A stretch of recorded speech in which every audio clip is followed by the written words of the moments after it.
Nobody is coming to save you. There comes a moment in life, a painful moment, where you realize nobody is coming to save you. Not your friends, not motivation, not luck, not perfect timing, not the world. And for some people, that realization breaks them. But for others, it changes everything. Because once you truly understand that your life is your responsibility, your mindset changes completely. You stop waiting, stop blaming, stop hoping someone else will build the future you want, and you begin rebuilding yourself instead. Let's slow this down. Some people are born into guidance, resources, connections, opportunities, but many people are not.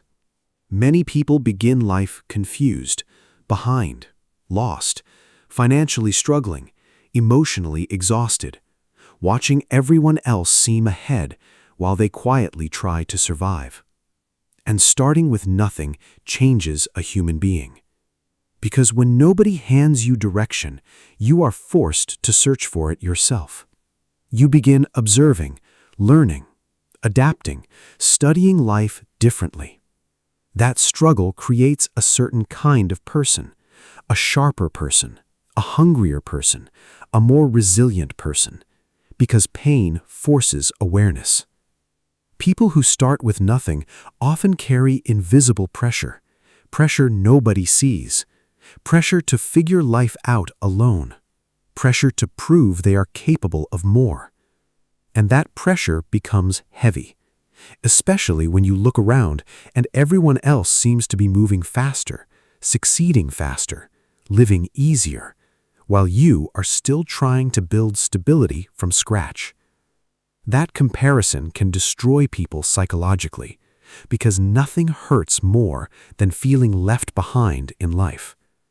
Most people never talk about the loneliness of self-reinvention, the loneliness of teaching yourself, building yourself, motivating yourself, disciplining yourself, especially when nobody fully understands the vision in your head.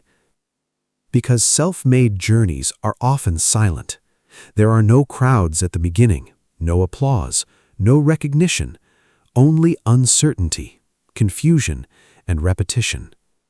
You fail quietly, learn quietly, grow quietly, and eventually that quiet struggle changes your identity. Starting with nothing forces you to learn faster, because survival becomes your teacher. You learn how people think, how discipline works, how money works, how confidence works, how emotional control works, how focus works. Not because it's trendy, but because your future depends on it. That desperation creates intensity, and intensity changes people. Some people inherit opportunity, others inherit struggle, and struggle can either destroy you or educate you. That choice becomes one of the most important decisions of your life, because pain contains information, failure contains information, embarrassment contains information, loneliness contains information, if you are willing to learn from it. And people who learn from suffering become difficult to stop. The world respects results, not potential, not excuses, not intentions, results. That truth feels brutal at first, but eventually it becomes liberating. Because once you stop expecting sympathy from life, you begin focusing on execution instead. You stop asking, "Why is this happening to me?" and begin asking, "What do I need to learn to change this?"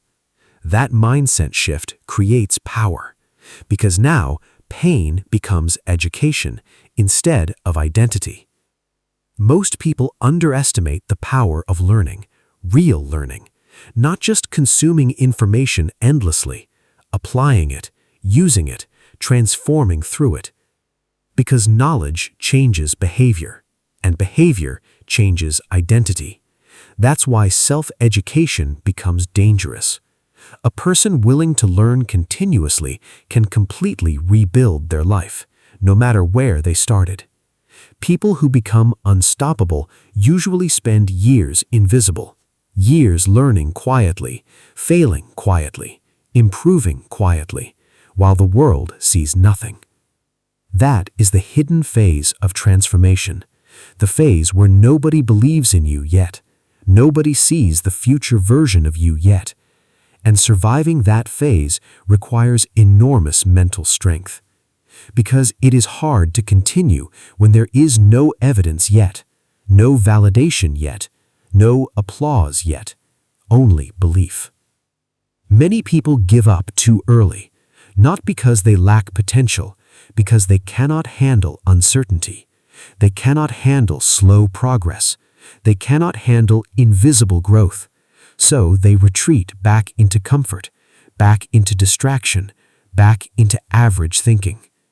But the people who become unstoppable learn to survive invisible seasons. They continue learning, continue adapting, continue building, even when nobody notices. And eventually, that consistency changes everything. The greatest advantage of starting with nothing is that you learn survival. You learn resilience. You learn hunger. You learn adaptability. Because when life gives you very little, you are forced to sharpen yourself, forced to evolve, forced to become resourceful. And resourceful people become dangerous over time, because they stop depending on perfect conditions. Many people wait for confidence before they act, but self-made people learn differently. They act while uncertain, learn while struggling, build while exhausted, because waiting was never an option. And repeated action under pressure builds psychological toughness, a toughness many people never develop. Your environment can shape you, but it does not have to define you. This matters deeply. Some people grow up surrounded by limitation, negativity, fear, distraction, mediocrity. And if they are not careful, those environments become identity. But others decide, this will not be my final life. That decision changes destiny. Because once the mind expands, once awareness expands, you can no longer comfortably remain small. There is pain in watching people succeed before you, especially when you are trying to improve, trying to learn, trying to rebuild yourself, and progress still feels slow. That frustration can become dangerous emotionally because it tempts you towards jealousy, hopelessness, quitting, self-doubt. But disciplined people learn patience. They understand something important. A delayed transformation is not a denied transformation. Growth takes time. Mastery takes time. Identity reconstruction takes time. Most people only see success publicly. They never see the years of confusion behind it, the lonely nights, the constant learning, the emotional breakdowns, the invisible repetition. That's why many people underestimate what self-made transformation truly costs. It costs comfort, time, energy, certainty, sometimes even relationships. But the people who endure that process become mentally different. Learning changes how you see the world. At first, you may feel powerless, lost, behind, but knowledge creates clarity, and clarity creates direction. The more you understand discipline, psychology, focus, communication, money, habits, emotional control, the more control you gain over your future. That is why learning becomes power. Not school alone, applied understanding. Nobody can save you from your own mindset. This is difficult but real. Your habits, your thinking, your discipline, your emotional control eventually determine your future more than circumstance.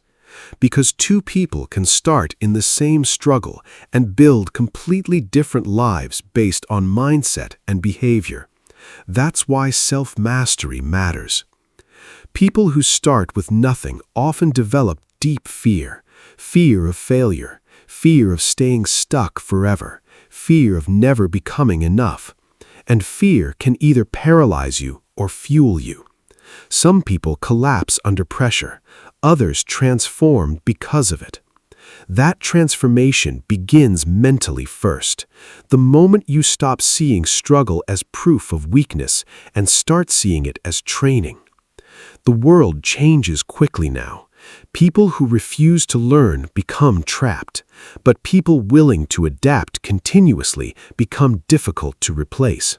Because adaptability creates survival, and survival creates opportunity. That's why learning is no longer optional. It is power, especially for people building themselves from nothing. Most people remain emotionally attached to their old identity, their old excuses, their old limitations. But self-made people eventually become ruthless with growth. They stop protecting weakness emotionally, stop romanticizing struggle, and start building skills instead. Because skills create leverage, and leverage changes lives. The strongest people are often the ones who had no choice but to become strong. No safety net, no perfect guidance, no easy path, only pressure. And pressure either crushes identity or sharpens it. The people who survive pressure intelligently become resilient in ways comfort can never create. One of the hardest parts of starting with nothing is believing your future can still become powerful, especially when current reality feels heavy. But transformation always begins internally first, before results appear externally. That's why faith matters. Not blind fantasy, faith combined with action.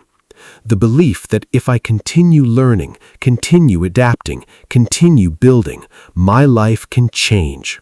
That belief becomes fuel during invisible seasons. You do not need to know everything immediately. You need willingness to learn, willingness to adapt, willingness to continue. Because unstoppable people are not born unstoppable. They become unstoppable through repetition, through struggle, through failure, through learning, through discipline, through refusing to stay weak. One day, if you continue long enough, people will look at your life differently. They will see confidence, skill, discipline, results, but they will never fully understand the invisible years, the years where you started with nothing and quietly built yourself piece by piece. That is the hidden story behind powerful people. There is a final truth in this introduction.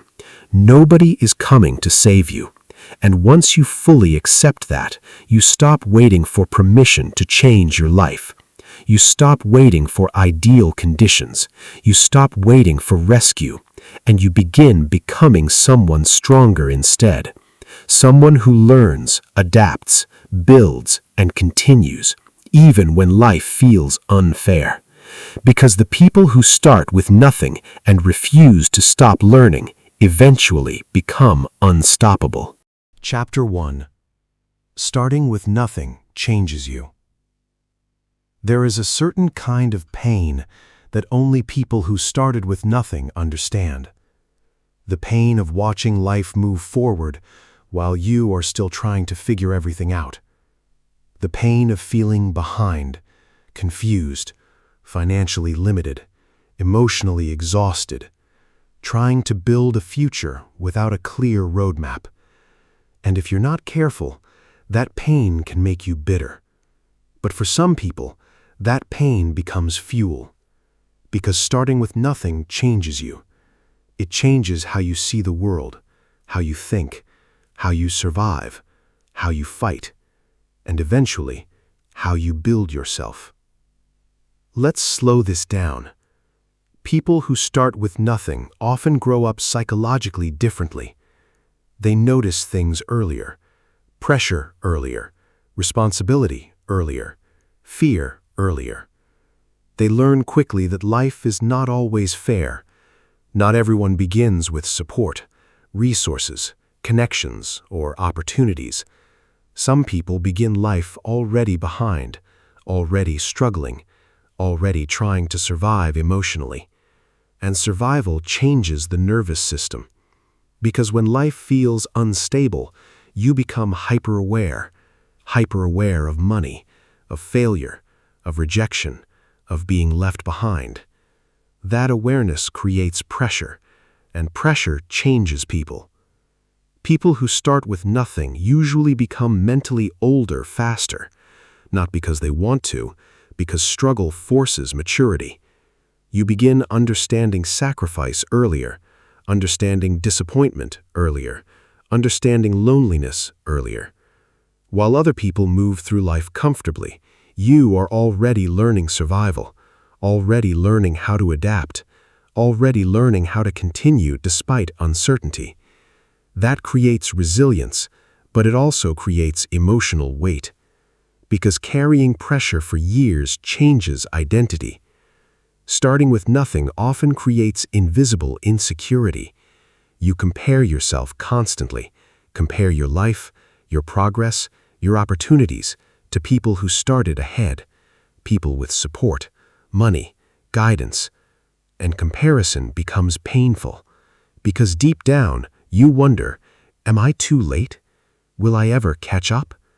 Why does everything feel harder for me? Those thoughts can destroy confidence slowly, especially when you feel like you're working hard, but progress still feels invisible. The world rarely sees the beginning of self-made people. They only see the result, the confidence, the success, the discipline. But nobody sees the confusion, the loneliness, the fear, the nights of uncertainty, the years of invisible effort. That hidden phase changes people deeply, because building yourself from nothing requires surviving seasons where there is no evidence your life will improve, only belief. People who start with nothing often become observers. You watch people carefully, study behavior carefully, study success carefully, because you're searching for answers, searching for patterns, searching for a way forward. And observation becomes education.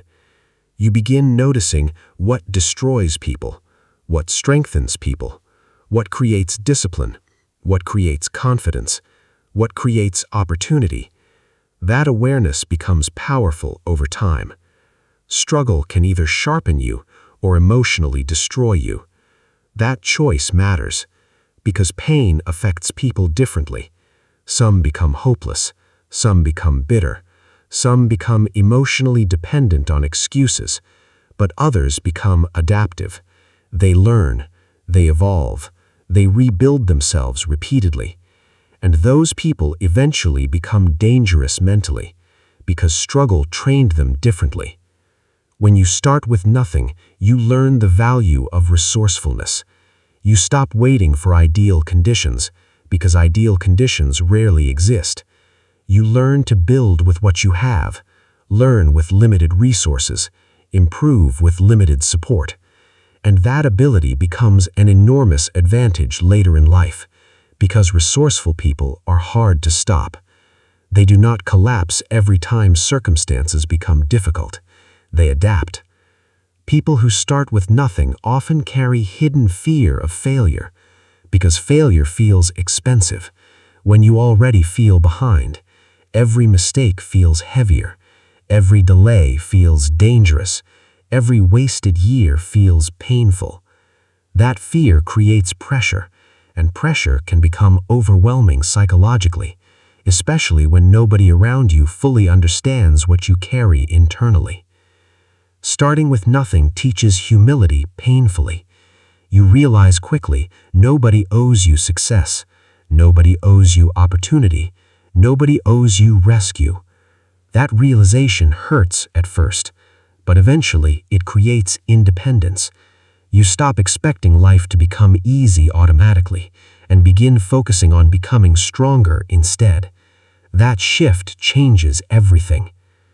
People who start with nothing often become obsessed with learning, because learning feels like escape. Escape from limitation, escape from confusion, escape from powerlessness. Books, skills, knowledge, psychology, discipline, self-education becomes survival, because knowledge creates leverage, and leverage creates possibility. One of the hardest parts of starting with nothing is feeling invisible, watching other people receive recognition, support, opportunities, while you quietly build yourself alone. That invisibility becomes emotionally exhausting sometimes, because human beings naturally want reassurance, want proof their effort matters. But self-made journeys rarely provide immediate validation. That's why discipline becomes necessary. Without discipline, most people quit during invisible seasons. People who start with nothing often become highly observant of opportunity. Because they understand scarcity, they notice openings, patterns, skills, ways to improve. Because survival trained awareness deeply, that awareness becomes valuable later, especially when combined with discipline. Your beginning does not decide your final identity. This matters deeply.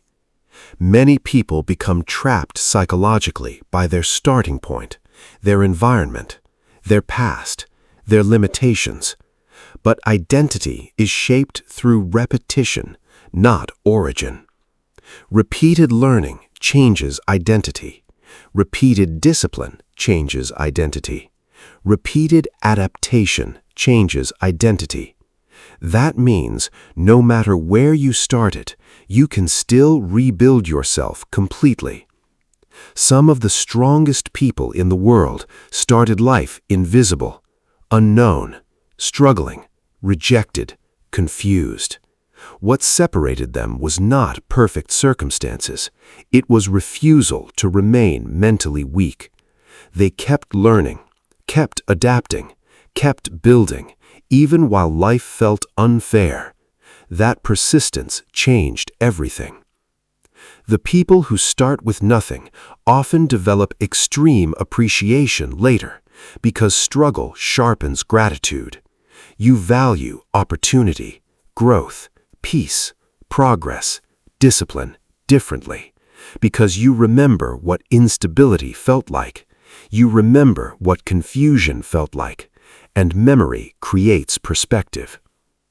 Many people who start with nothing become addicted to proving themselves. This can become both powerful and dangerous. Powerful because it creates hunger, dangerous because it can create emotional exhaustion. That's why self-awareness matters. You must build yourself without destroying yourself psychologically. The beginning of transformation is rarely glamorous. It often looks lonely, messy, uncertain. You are still learning, still failing, still rebuilding confidence, still trying to understand yourself.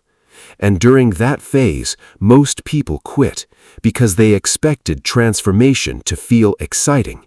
But often, transformation feels uncomfortable before it feels empowering. People who start with nothing eventually realize something important. Nobody is coming to magically change their life. That realization hurts, but it also creates freedom. Because once responsibility becomes clear, power becomes possible. Now, your future depends less on circumstance and more on what you learn, how you think, how disciplined you become, how consistently you continue. That realization changes behavior. Starting with nothing creates hunger, and hunger is powerful. Because hungry people study harder, adapt faster, sacrifice longer, focus deeper. Comfortable people rarely develop that intensity, but intensity creates transformation, especially when directed intelligently. Many people misunderstand self-made individuals. They see confidence later, but not the years of insecurity behind it. They see discipline later, but not the years of confusion behind it. They see success later, but not the emotional survival required to reach it. That hidden struggle becomes part of identity. The people who become unstoppable usually begin by feeling powerless. That's important, because transformation often begins in frustration. Frustration with weakness, confusion, limitation, mediocrity. And eventually, that frustration becomes decision.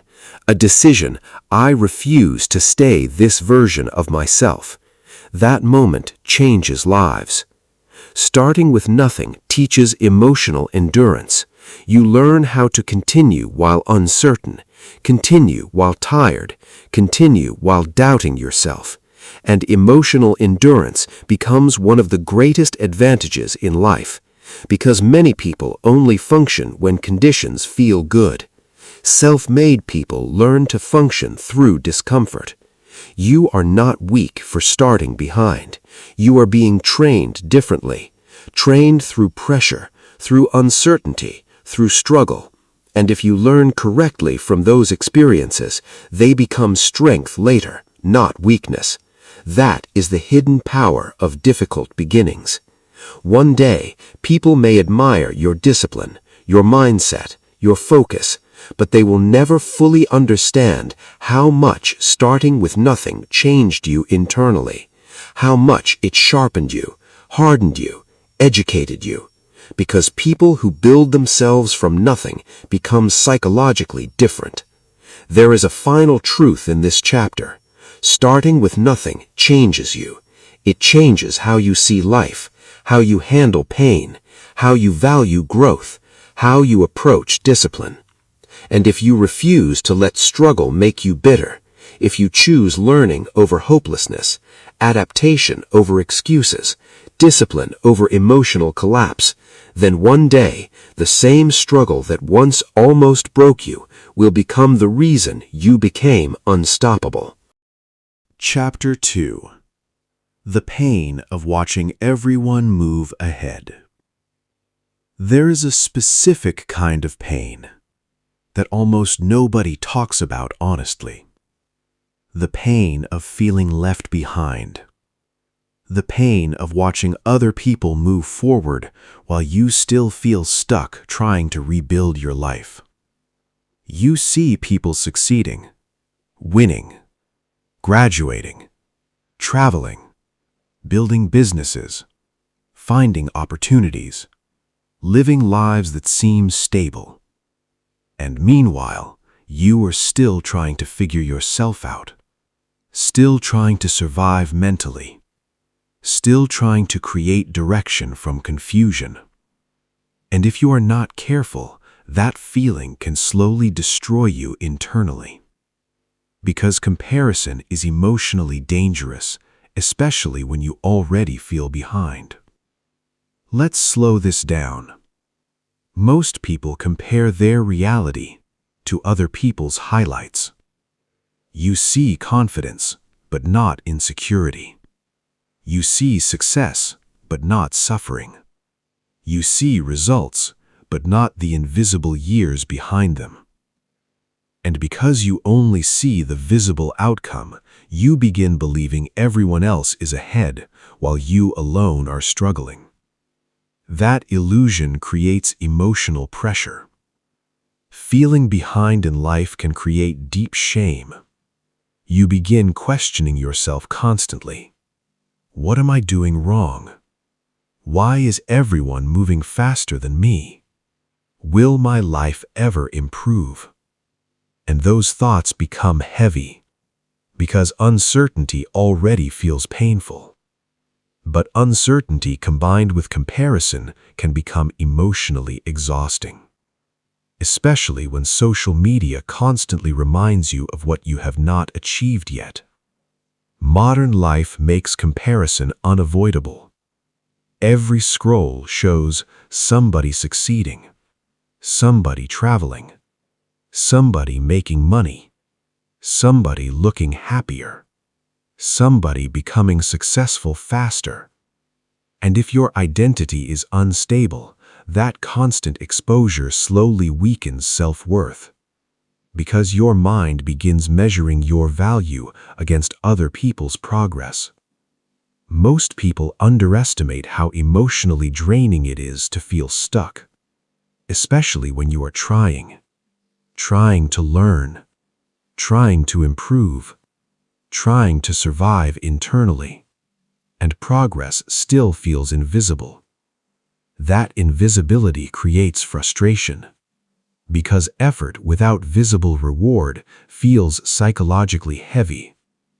You start wondering, is this even working? People who start with nothing often feel delayed in life, not because they are less capable, because they spent years surviving, years emotionally rebuilding, years learning what others may have learned earlier. That delay creates insecurity sometimes, because society constantly pressures people to arrive quickly, to succeed quickly, to figure life out immediately. And when your journey takes longer, you begin feeling broken, even when you're simply rebuilding from a harder starting point. Watching people move ahead can awaken jealousy. This is difficult to admit, but real. You see people receiving opportunities, recognition, support, and part of you feels bitter. Not because you hate them, because you are tired. Tired of struggling silently. Tired of feeling unseen. Tired of carrying invisible pressure. That emotional exhaustion can become dangerous if you do not learn how to control comparison. Comparison makes people forget their own path. You become so focused on other people's timeline that you stop building your own intentionally. You rush, panic, force things, desperately trying to catch up. But desperation creates emotional instability, and emotional instability destroys focus. That's why disciplined people eventually stop competing emotionally with everyone else's life. They become obsessed with personal progress instead. People rarely understand the invisible disadvantages behind someone's slow progress. Mental struggles, financial instability, lack of guidance, emotional trauma, loneliness, pressure. All these things affect movement, and healing from difficult beginnings often takes time. That does not mean you are weak, it means you are rebuilding. The pain of feeling behind can either motivate growth or create hopelessness. Some people see others succeeding and become inspired. Others become defeated. The difference depends on mindset, because comparison can either become emotional poison or fuel for evolution. Most people who eventually become powerful spent years feeling invisible first. Years where nobody noticed their effort. Nobody respected their vision. Nobody saw their future potential. Only they carried the belief internally. That invisible phase is emotionally brutal, because human beings naturally want reassurance, want proof that progress is happening. But growth often happens silently before results appear publicly. Feeling behind can create urgency, and urgency can become dangerous if unmanaged. You begin feeling like time is running out. You are too late. Everyone else already figured life out. That pressure creates anxiety, and anxious minds struggle to focus deeply, because fear keeps interrupting progress. That's why emotional control matters, especially during slow seasons. Your life is not supposed to look identical to everyone else's. This matters deeply. Different people carry different battles, different beginnings, different timing, different pressure, different lessons. But comparison ignores complexity. It reduces life to surface-level measurement, and surface-level measurement destroys peace.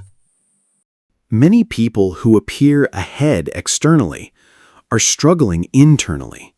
They may have money without peace, success without purpose, attention without fulfillment, achievement without identity. But comparison blinds you to that reality because you only see the visible image, not the invisible cost.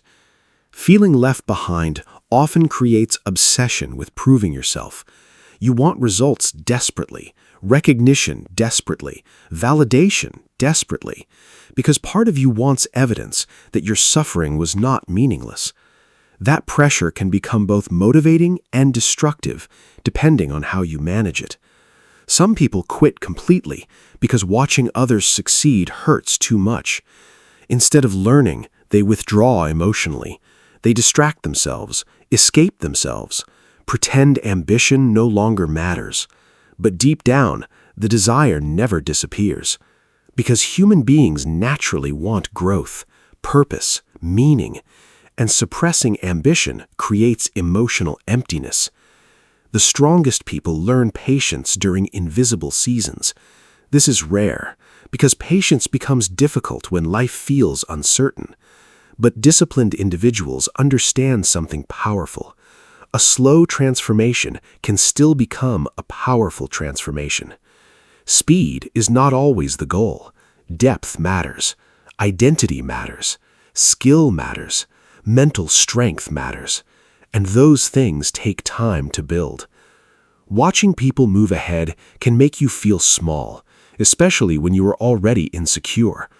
But insecurity grows strongest when you stop focusing on growth and start focusing only on comparison.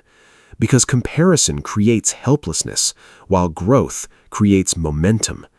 Even small progress matters psychologically.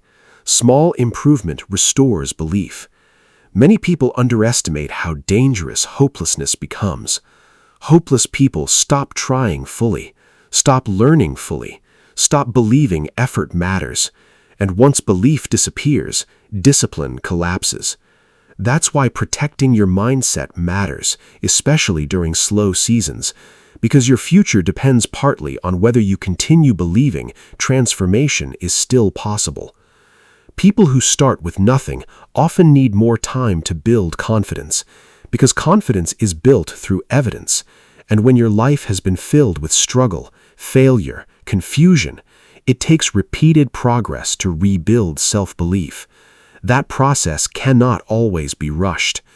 You are not weak because your journey feels slower. You are building from a different foundation. Some people inherit structure, others must create structure themselves. And creating yourself from nothing requires enormous psychological energy. That process looks slower externally, but often creates deeper strength internally. Comparison becomes toxic when it disconnects you from gratitude.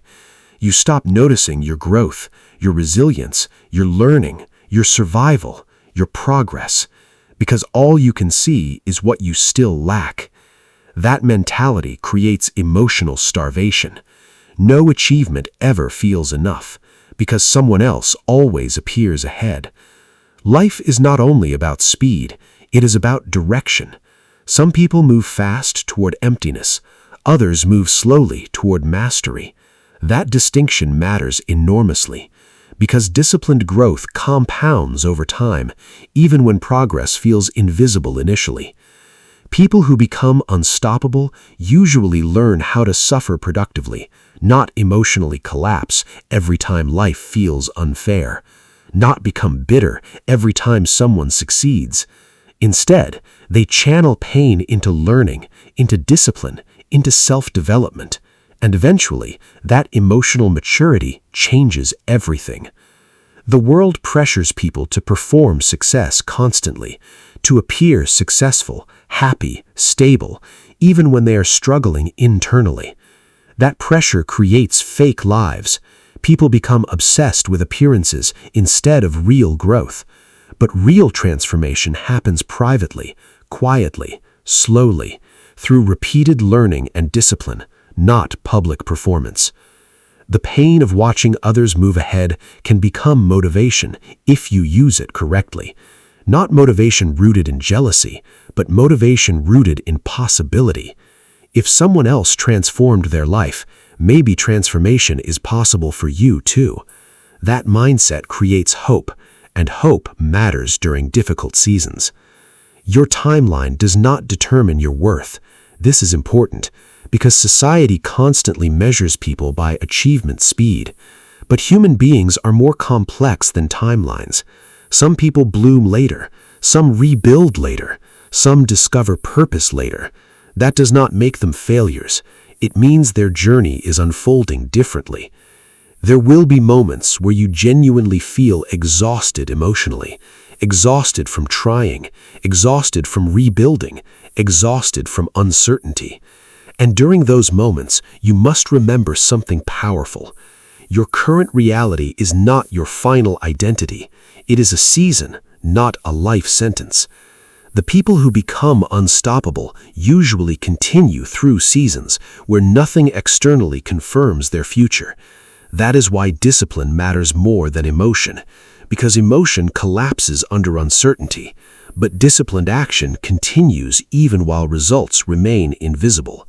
And invisible consistency changes lives eventually. Many people who feel behind actually possess enormous untapped potential because struggle sharpened them differently. They developed resilience, awareness, hunger, adaptability, emotional depth, qualities comfort rarely creates. The problem is they often underestimate themselves because comparison blinded them. Watching others move ahead can either make you resentful or reflective. Reflective people ask, what can I learn?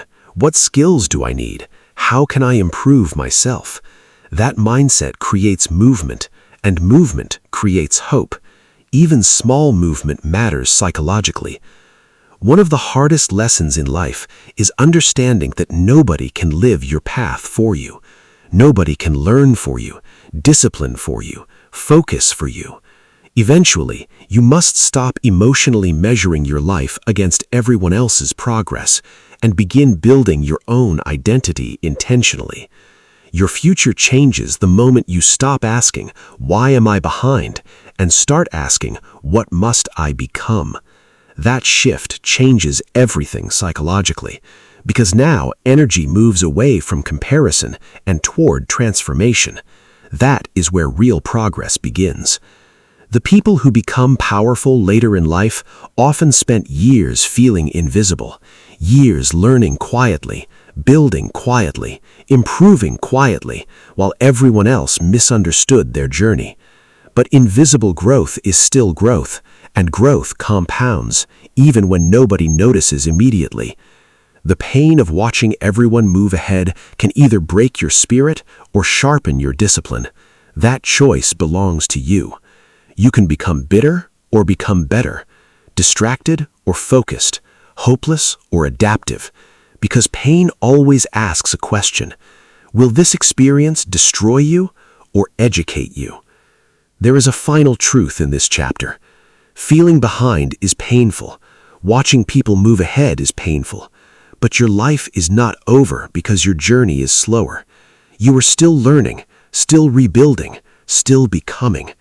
And if you continue long enough, if you keep learning, keep adapting, keep refusing to quit internally, one day, the same people you once compared yourself to will wonder how you became so unstoppable.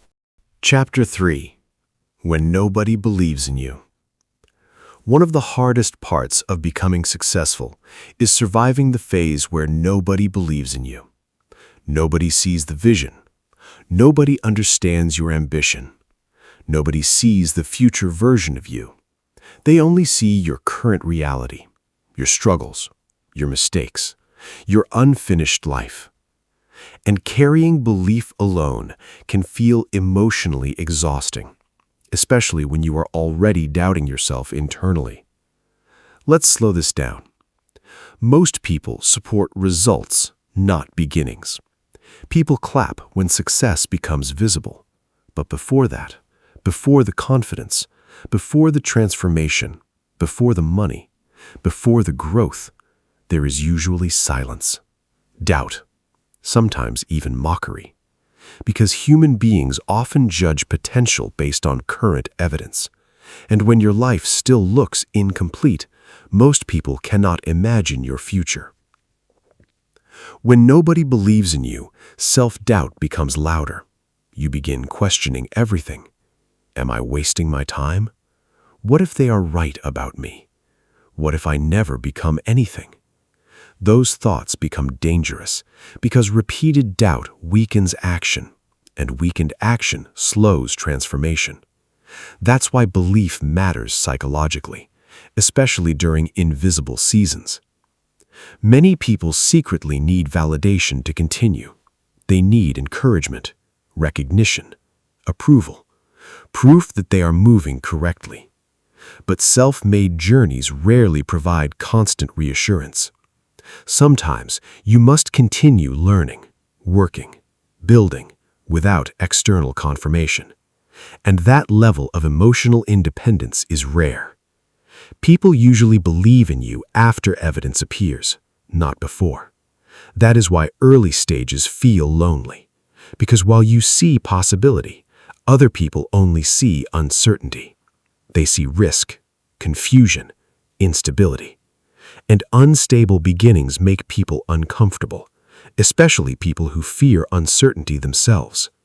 Some people project their own limitations onto you. This is important to understand.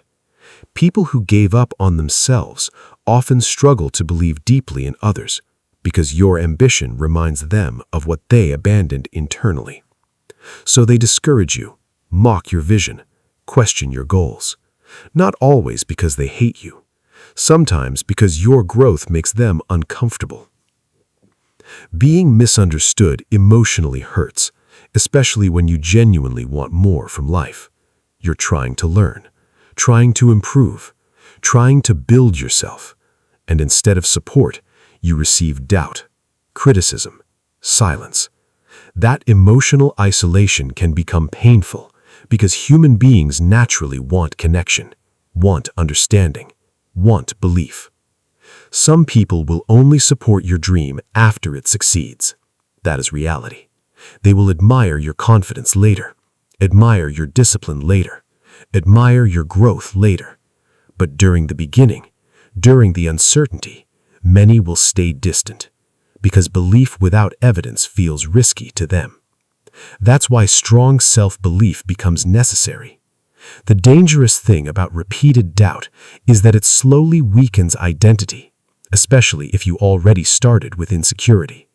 You begin shrinking your goals, questioning your worth, lowering your standards. Not because your potential disappeared, because emotional pressure exhausted your belief. And once belief weakens, discipline becomes harder. People who become unstoppable usually learn how to continue without applause, without validation, without external reassurance, because eventually they realize something important. If your confidence depends entirely on other people believing in you, your confidence will always remain fragile. True confidence must eventually become internal, built through repetition, learning, discipline, and self-respect. Nobody believing in you can actually become an advantage because it forces self-reliance. You stop depending emotionally on approval, recognition, or permission. You begin building quietly, learning quietly, improving quietly, and quiet growth often becomes powerful growth because less energy is wasted trying to impress people. People who start with nothing often experience this loneliness intensely because they are building without proof, building without support, building without certainty. And uncertainty scares people, even family sometimes, even friends sometimes, because they cannot yet see what you see internally. Many successful people were doubted first, not because they lacked ability, because transformation was still invisible. That is important. Invisible growth still matters. Just because results are not public yet does not mean progress is not happening internally.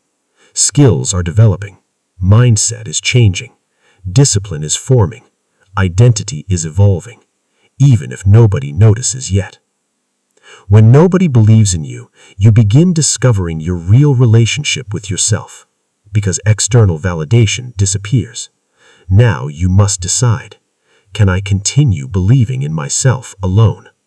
That question changes people, because many realize they never truly trusted themselves deeply. They depended heavily on approval to feel valuable.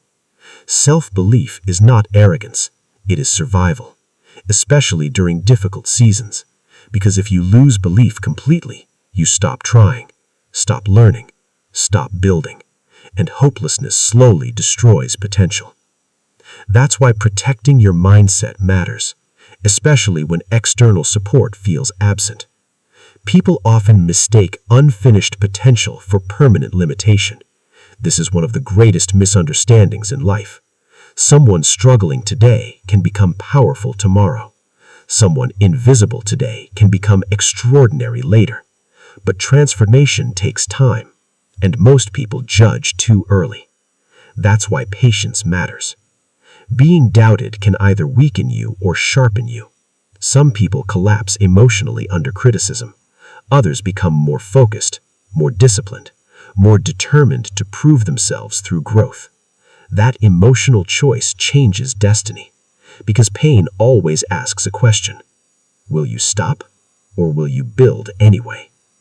Many people secretly abandon themselves the moment external support disappears.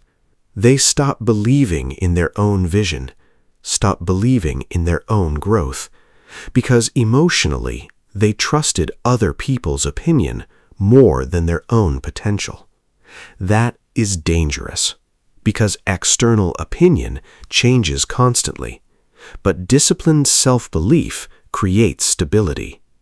Your life cannot be built entirely around approval, because approval is inconsistent. People support you when things look successful, but disappear when things look uncertain. That's why emotionally dependent ambition collapses easily. Strong ambition becomes internally driven, driven by purpose, growth, discipline, self-respect, not applause. Some people will laugh at your beginning because beginnings look weak, incomplete, awkward, uncertain. Nobody looks powerful in the early stage of transformation. That's normal. But disciplined individuals survive embarrassment. They survive being underestimated, because they understand current reality is not final identity. One of the greatest skills in life is learning how to continue quietly without needing constant recognition. That skill creates emotional endurance. You stop performing growth for attention and begin building for real transformation instead. That difference changes everything psychologically. People who become unstoppable usually spend years misunderstood, years where nobody fully understands their ambition, their obsession, their focus, their discipline. And that misunderstanding creates loneliness. But loneliness often sharpens identity, because isolation forces self-awareness, self-reliance, mental toughness. You do not need everyone to believe in you. You need enough belief to continue learning and building consistently, that's all. Because repeated action eventually creates evidence, and evidence changes perception. But before evidence appears, faith becomes necessary.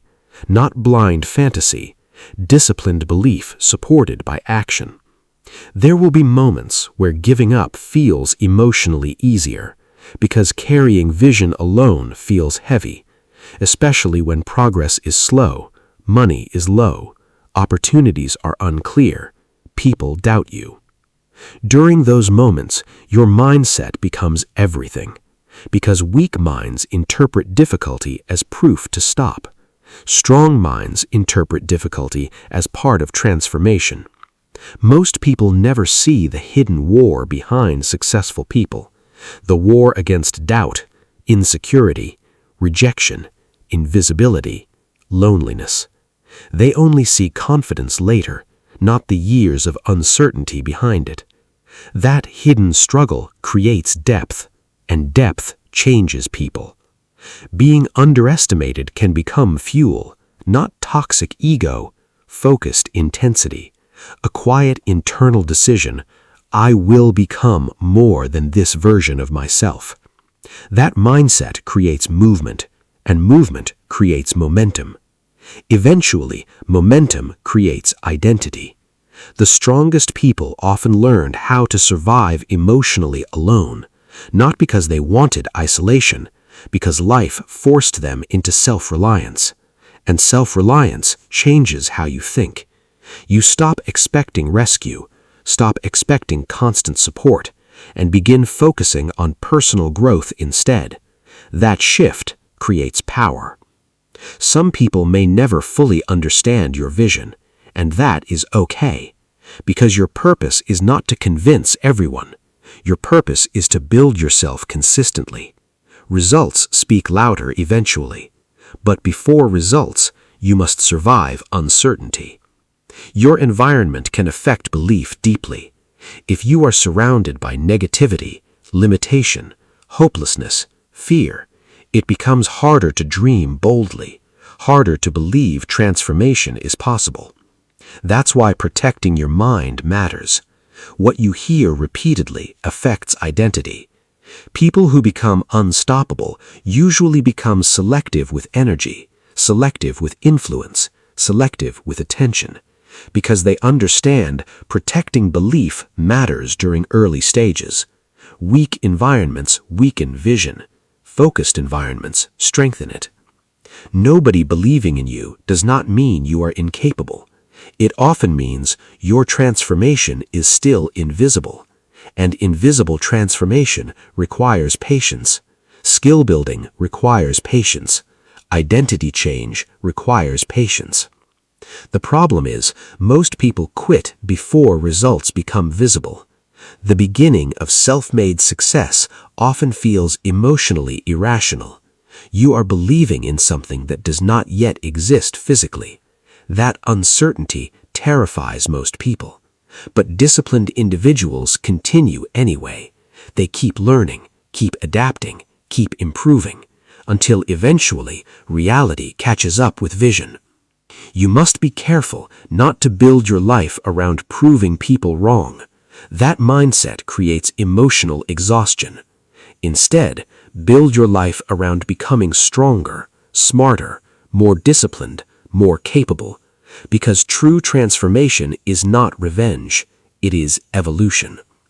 There is something powerful about surviving seasons where nobody believes in you. Because once you survive enough doubt, enough loneliness, enough uncertainty, you stop needing constant reassurance. Your confidence becomes quieter, stronger, more stable, built through evidence, not approval. One day, the same people who doubted your vision may admire your discipline, admire your transformation, admire your resilience. But by then, you will understand something important. The real victory was never external validation. It was becoming someone who no longer collapses just because nobody believed in them. The people who become unstoppable learn how to trust the process internally, even while life still looks unfinished, even while results are slow, even while doubt exists, because they understand something powerful. Transformation is happening even during invisible seasons. There is a final truth in this chapter. When nobody believes in you, you discover whether your ambition is real, because real ambition survives doubt, loneliness, invisibility, uncertainty. And if you continue learning, continue building, continue refusing to abandon yourself, one day the same life people once underestimated will become proof that belief combined with discipline can rebuild everything. Chapter 4. Self-education becomes a weapon. There comes a moment when you realize nobody is going to hand you the knowledge needed to change your life. Nobody is coming to magically explain discipline, confidence, money, psychology, communication, emotional control, focus, success. You must search for it yourself, learn it yourself, build yourself. And that realization changes everything. Because once a person becomes obsessed with learning, their entire future can shift. Let's slow this down. Most people underestimate the power of self-education. They think learning only belongs to classrooms, degrees, institutions. But some of the most powerful transformations happen privately, late at night, alone. Someone reading, studying, listening, practicing, trying to understand life differently. And slowly, that information changes identity. People who start with nothing often become dangerous learners because learning feels like survival. When your life feels limited, knowledge feels like escape. Escape from confusion, escape from helplessness, escape from powerlessness. That desperation creates intensity, and intense learning changes people rapidly. There is something powerful about teaching yourself, because self-education creates independence. You stop waiting for permission to grow, stop waiting for someone to guide every step, and begin building your own understanding instead. That process sharpens the mind, because independent learners become curious, adaptive, resourceful, and resourceful people become difficult to stop. Most people consume information passively, but self-made people study differently. They study for transformation, not entertainment. They ask, how can I apply this? How can this improve my life? How can this make me stronger? That mindset changes learning completely, because applied knowledge becomes power, while unused knowledge changes nothing. The internet created a strange reality. For the first time in history, massive amounts of knowledge became available to almost everyone, but most people still remain mentally average. Why? Because access to information is not the same as disciplined learning. Most people scroll, few people study deeply, and depth creates advantage. Self-education changes how you see the world. At first, you may feel trapped by circumstance, but the more you learn, the more possibilities appear. You begin understanding behavior, mindset, habits, systems, opportunity, communication, discipline, and awareness changes identity. Because once the mind expands, it cannot comfortably remain small. Many people wait for confidence before they learn, but confidence often comes from learning itself. The more skill you build, the more capable you feel. The more capable you feel, the more courage you develop. That's why learning creates momentum psychologically, because competence reduces fear. People who educate themselves consistently develop a different mentality, a sharper mentality. They become harder to manipulate, harder to deceive, harder to control emotionally, because awareness creates discernment, and discernment creates power. That's why knowledge changes more than income, it changes perception. Some people spend years consuming distraction, while others spend years consuming growth. That difference compounds dramatically over time. One person trains focus, discipline, skill, understanding. The other trains distraction, emotional impulsiveness, entertainment addiction, shallow attention. Years later, those identities look completely different, because what you repeatedly consume shapes your mind. Self-education often begins in frustration. You become tired of confusion, of weakness, of emotional instability, of feeling behind, of not understanding how life works, and that frustration creates hunger. A hunger to understand more, to become more. That hunger becomes dangerous when combined with discipline. Many self-made people become obsessed with learning quietly, while everyone else sees nothing externally. They are studying communication, psychology, business, discipline, emotional control, money, habits, piece by piece rebuilding themselves internally.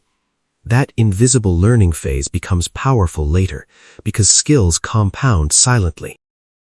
The world rewards useful people, not merely ambitious people, This is important. Desire alone changes nothing. Skill creates leverage. Understanding creates leverage. Value creates leverage. That's why self-education matters, because every new skill expands possibility. People often underestimate themselves intellectually. They assume, I'm not smart enough. But intelligence grows through exposure and repetition. The brain adapts, learns, strengthens, especially when curiosity exists. That's why disciplined learners evolve rapidly, not because they were born special, because they refused to stop learning. Learning changes your standards. You stop thinking like everyone around you. Stop accepting limitation automatically, because awareness creates new expectations. You begin realizing how much time people waste, how much emotion controls behavior, how distraction destroys focus, how discipline changes identity. That awareness separates you mentally from average thinking. Self-education requires humility. You must admit, I do not know enough yet. And ego hates that. Weak people protect ego. Strong people protect growth. That distinction changes destiny, because people who stop learning eventually stop evolving. The strongest people become students forever, not because they feel inferior, because they understand life constantly changes, and adaptable minds survive best. That adaptability becomes powerful in modern life, because rigid thinking collapses under change. Many people use entertainment to escape life, but self-made individuals often use learning to rebuild life. That difference matters, because one creates temporary distraction, the other creates transformation, and transformation compounds over time. You can completely rebuild your identity through learning. This is not motivation, it is psychological reality. The more you expose yourself repeatedly to discipline, growth, knowledge, higher standards, the more your behavior begins changing. Eventually, your thinking changes, your actions change, your confidence changes, your entire self-image changes. Learning becomes addictive. Once you realize how much power ignorance steals, you start noticing poor habits, emotional weakness, manipulation, wasted time, self-sabotage, everywhere. And awareness changes behavior, because once you fully see something clearly, you can no longer comfortably ignore it. Self-education creates internal freedom. Freedom from dependency, helplessness, confusion, blind emotional reaction, because understanding creates control, and control creates stability. That's why knowledge feels powerful psychologically. It reduces chaos internally. The most dangerous learners are people with painful beginnings, because they are not learning casually.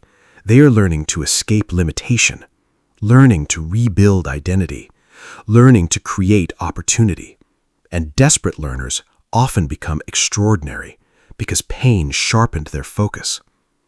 Many people never transform because they never study themselves deeply. They learn external information but ignore their habits, their emotional patterns, their fears, their distractions, their self-sabotage. Real growth requires self-awareness because you cannot change patterns you refuse to confront. Self-education teaches patience. At first, everything feels confusing, overwhelming, slow. But repeated learning compounds. Eventually, concepts connect, skills improve, confidence grows, and suddenly, the things that once intimidated you become familiar. That transformation feels empowering. People who constantly learn become increasingly valuable, because value comes from capability. Capability to solve problems, communicate, think clearly, adapt quickly, remain disciplined.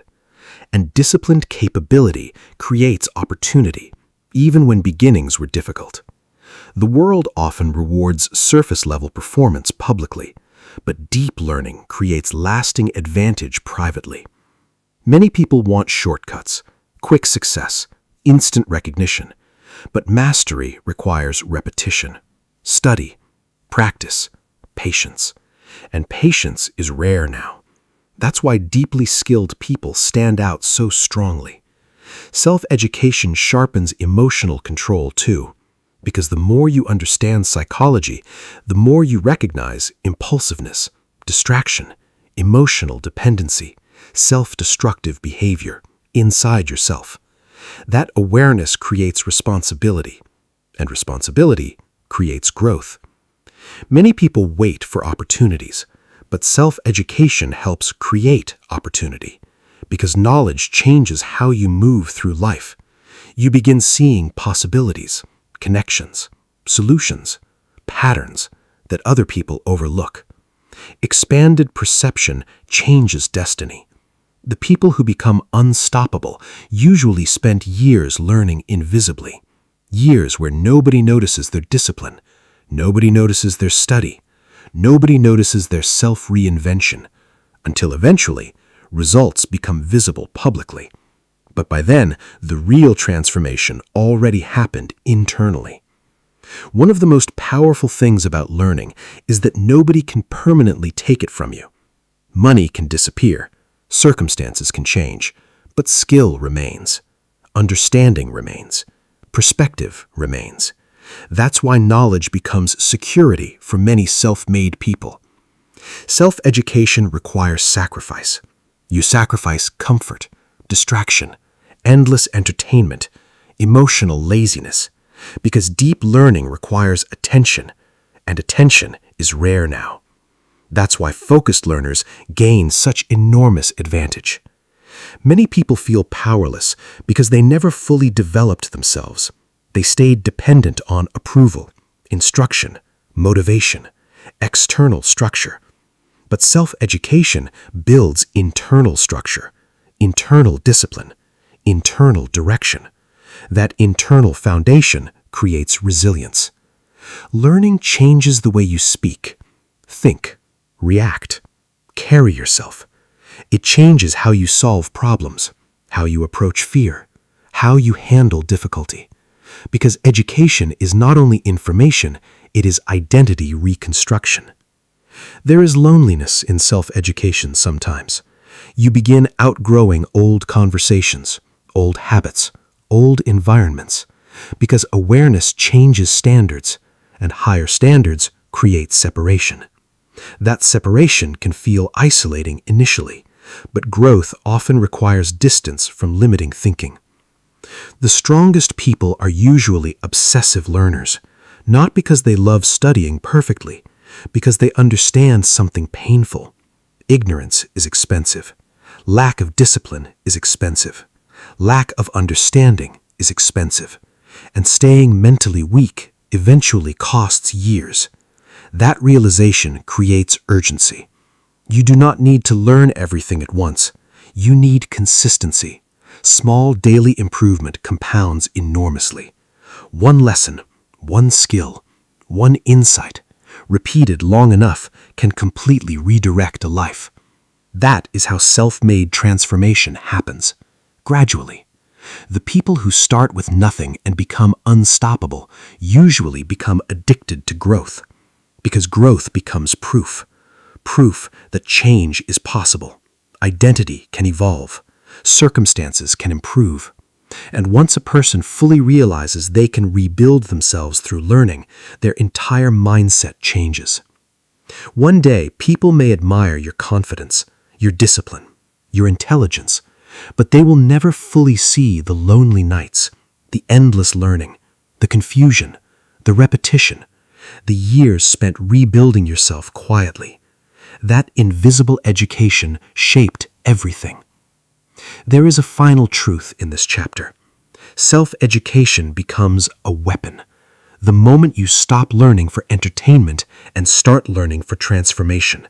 Because disciplined learning changes your thinking, your confidence, your opportunities, your identity, your future. And people who never stop learning eventually become extremely difficult to stop. Chapter 5. The people who adapt survive. Life does not reward the strongest people forever. It rewards the people who can adapt, the people willing to learn, willing to evolve, willing to change. Because the world changes constantly. Opportunities change, technology changes, people change, circumstances change, and people who refuse to adapt eventually become trapped inside old versions of themselves. Let's slow this down.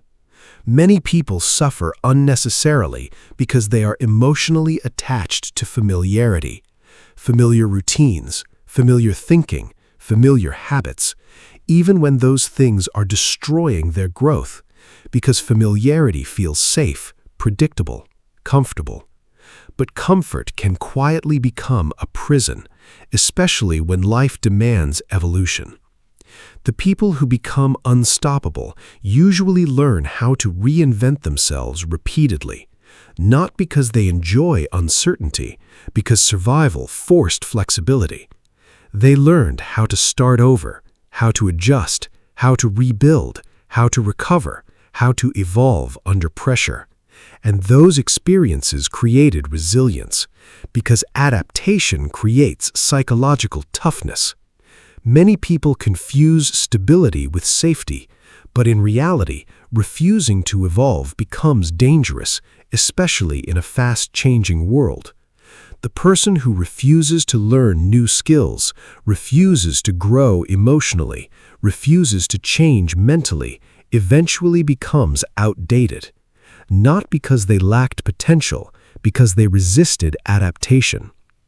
People who start with nothing often become naturally adaptive because survival trained them that way.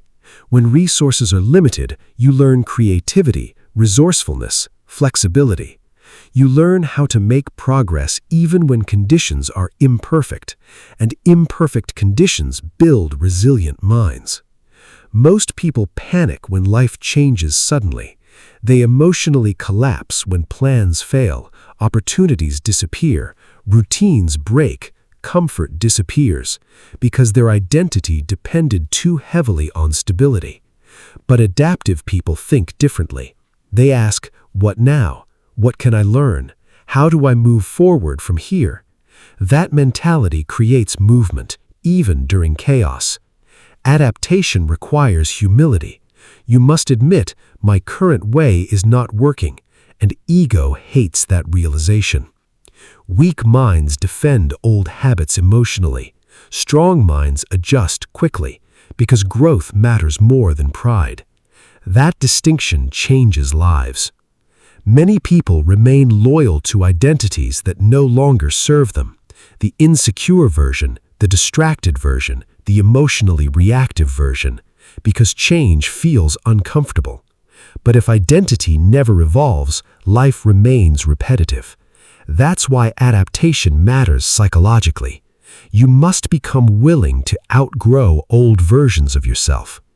The world respects usefulness, not stubbornness, not excuses, usefulness.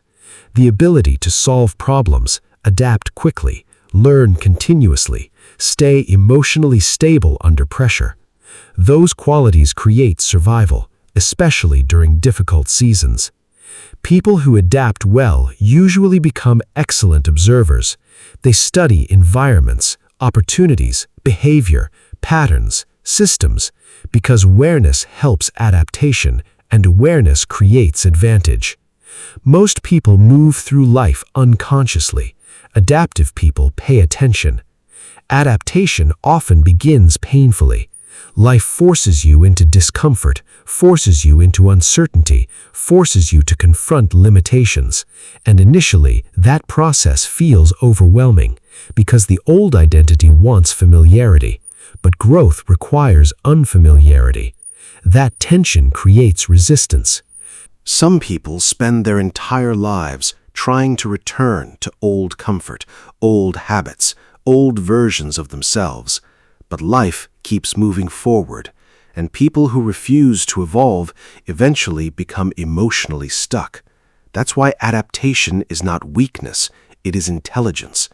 The strongest people are rarely rigid. They are disciplined, but flexible mentally. They understand what worked before may not work forever.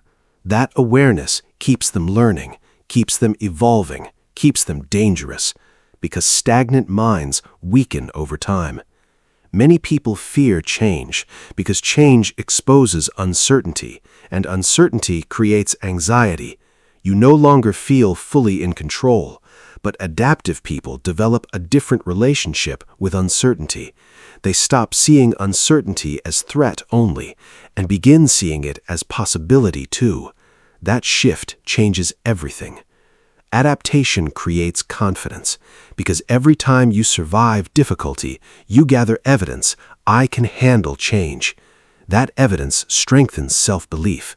Eventually, you stop fearing transformation so much because you survived transformation before. People who become unstoppable usually experienced many reinventions. They changed mindset, habits, environments, skills, identity, repeatedly, because evolution became necessary, and repeated adaptation builds emotional endurance. Most people wait too long to change. They wait until life becomes unbearable, until opportunities disappear, until regret becomes painful. But disciplined individuals adjust earlier, because awareness creates action, and early adaptation prevents deeper suffering later. One of the greatest dangers in life is becoming psychologically comfortable. Comfortable people stop learning deeply, stop questioning themselves deeply, stop improving deeply, and stagnation quietly destroys potential, because unused potential eventually becomes regret. Adaptation requires emotional detachment sometimes. You must release old routines, old beliefs, old identities, old expectations, even when they once felt safe, because growth often demands separation, and separation feels painful initially.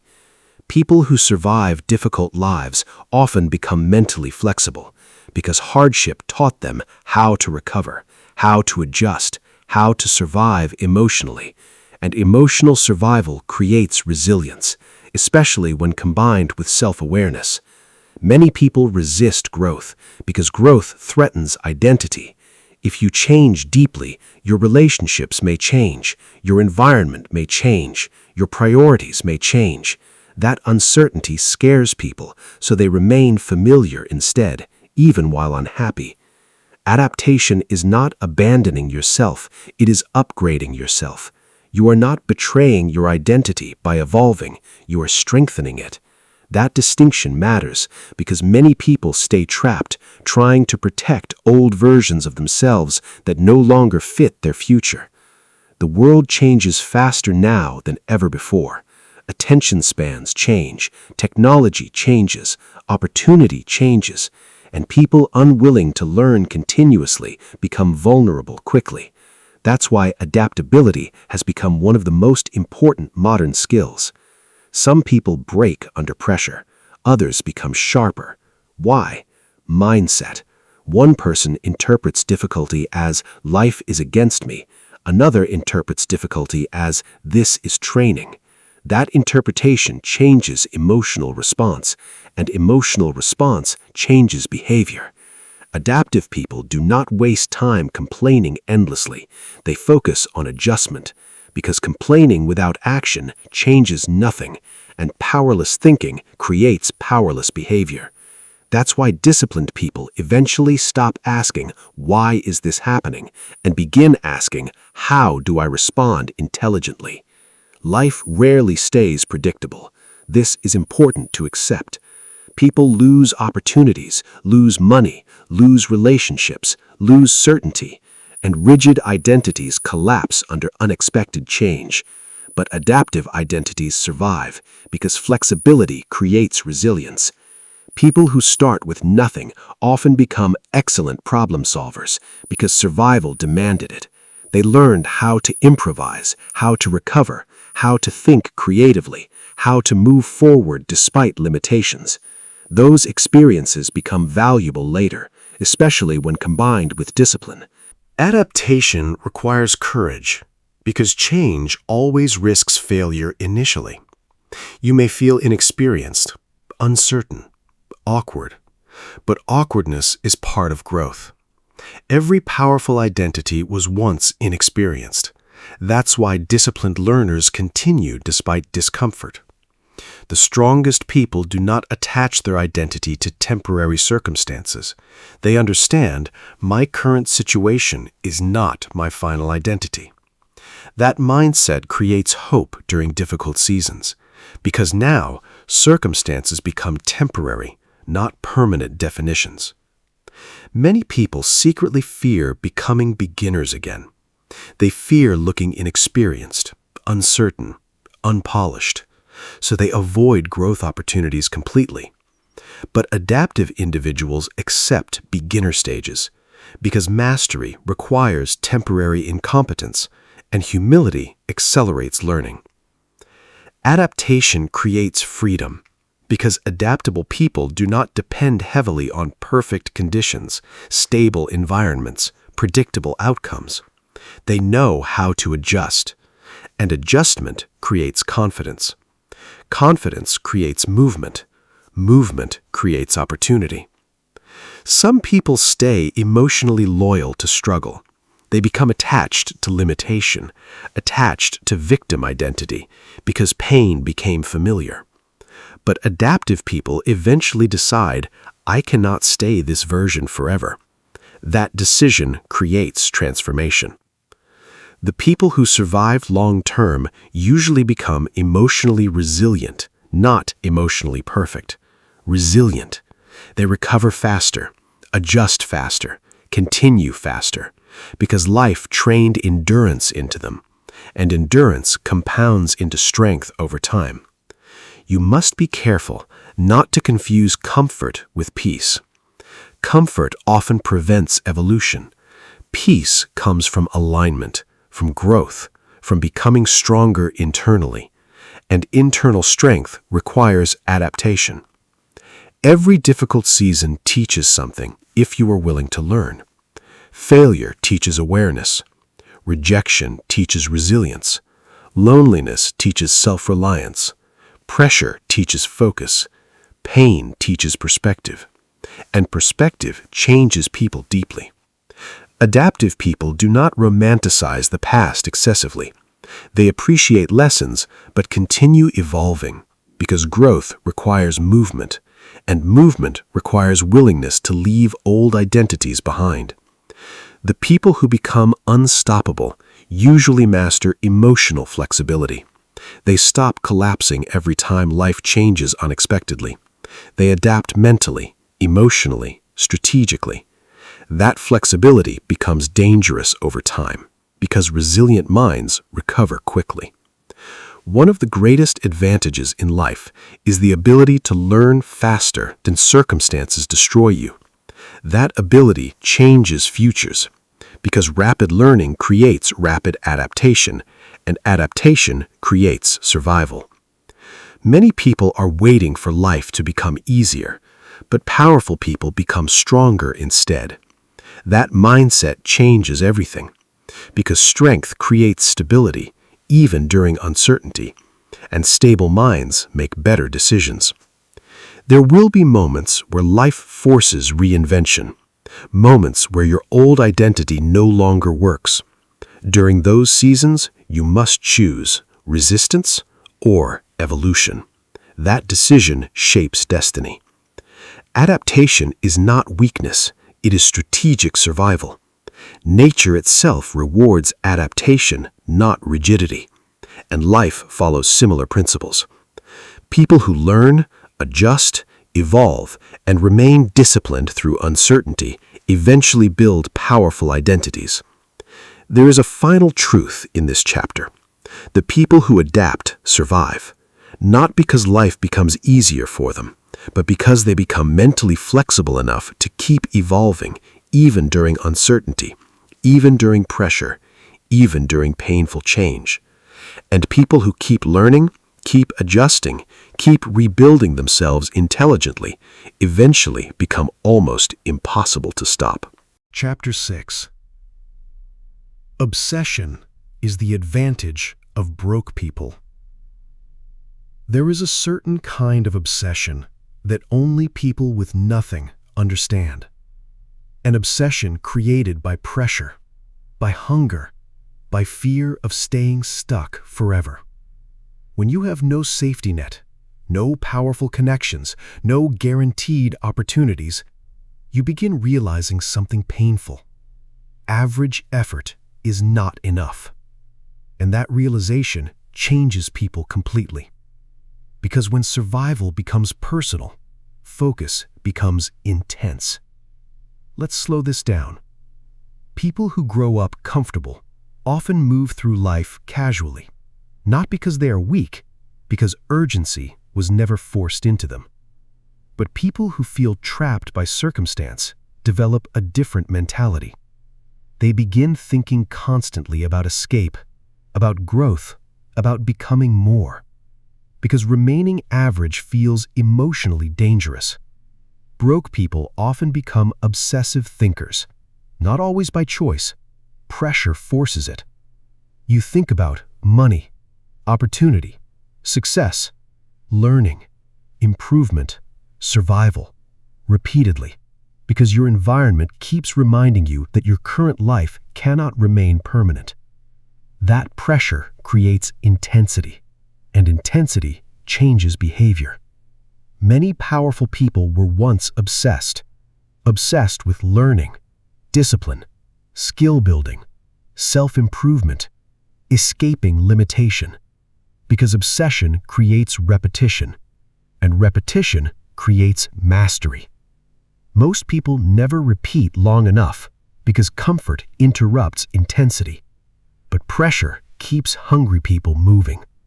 When you start with nothing, you often become emotionally tired of struggling, tired of instability, tired of feeling behind, tired of watching opportunities pass by. And eventually, that frustration transforms into obsession. A quiet internal decision.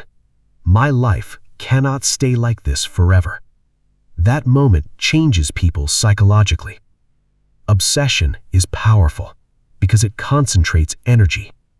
Most people are scattered mentally, distracted constantly, pulled in different directions constantly. But obsessed people become focused. The mission becomes emotionally important, and emotional importance changes behavior. You stop treating growth casually. People misunderstand obsession. They think obsession means madness. Sometimes obsession is survival.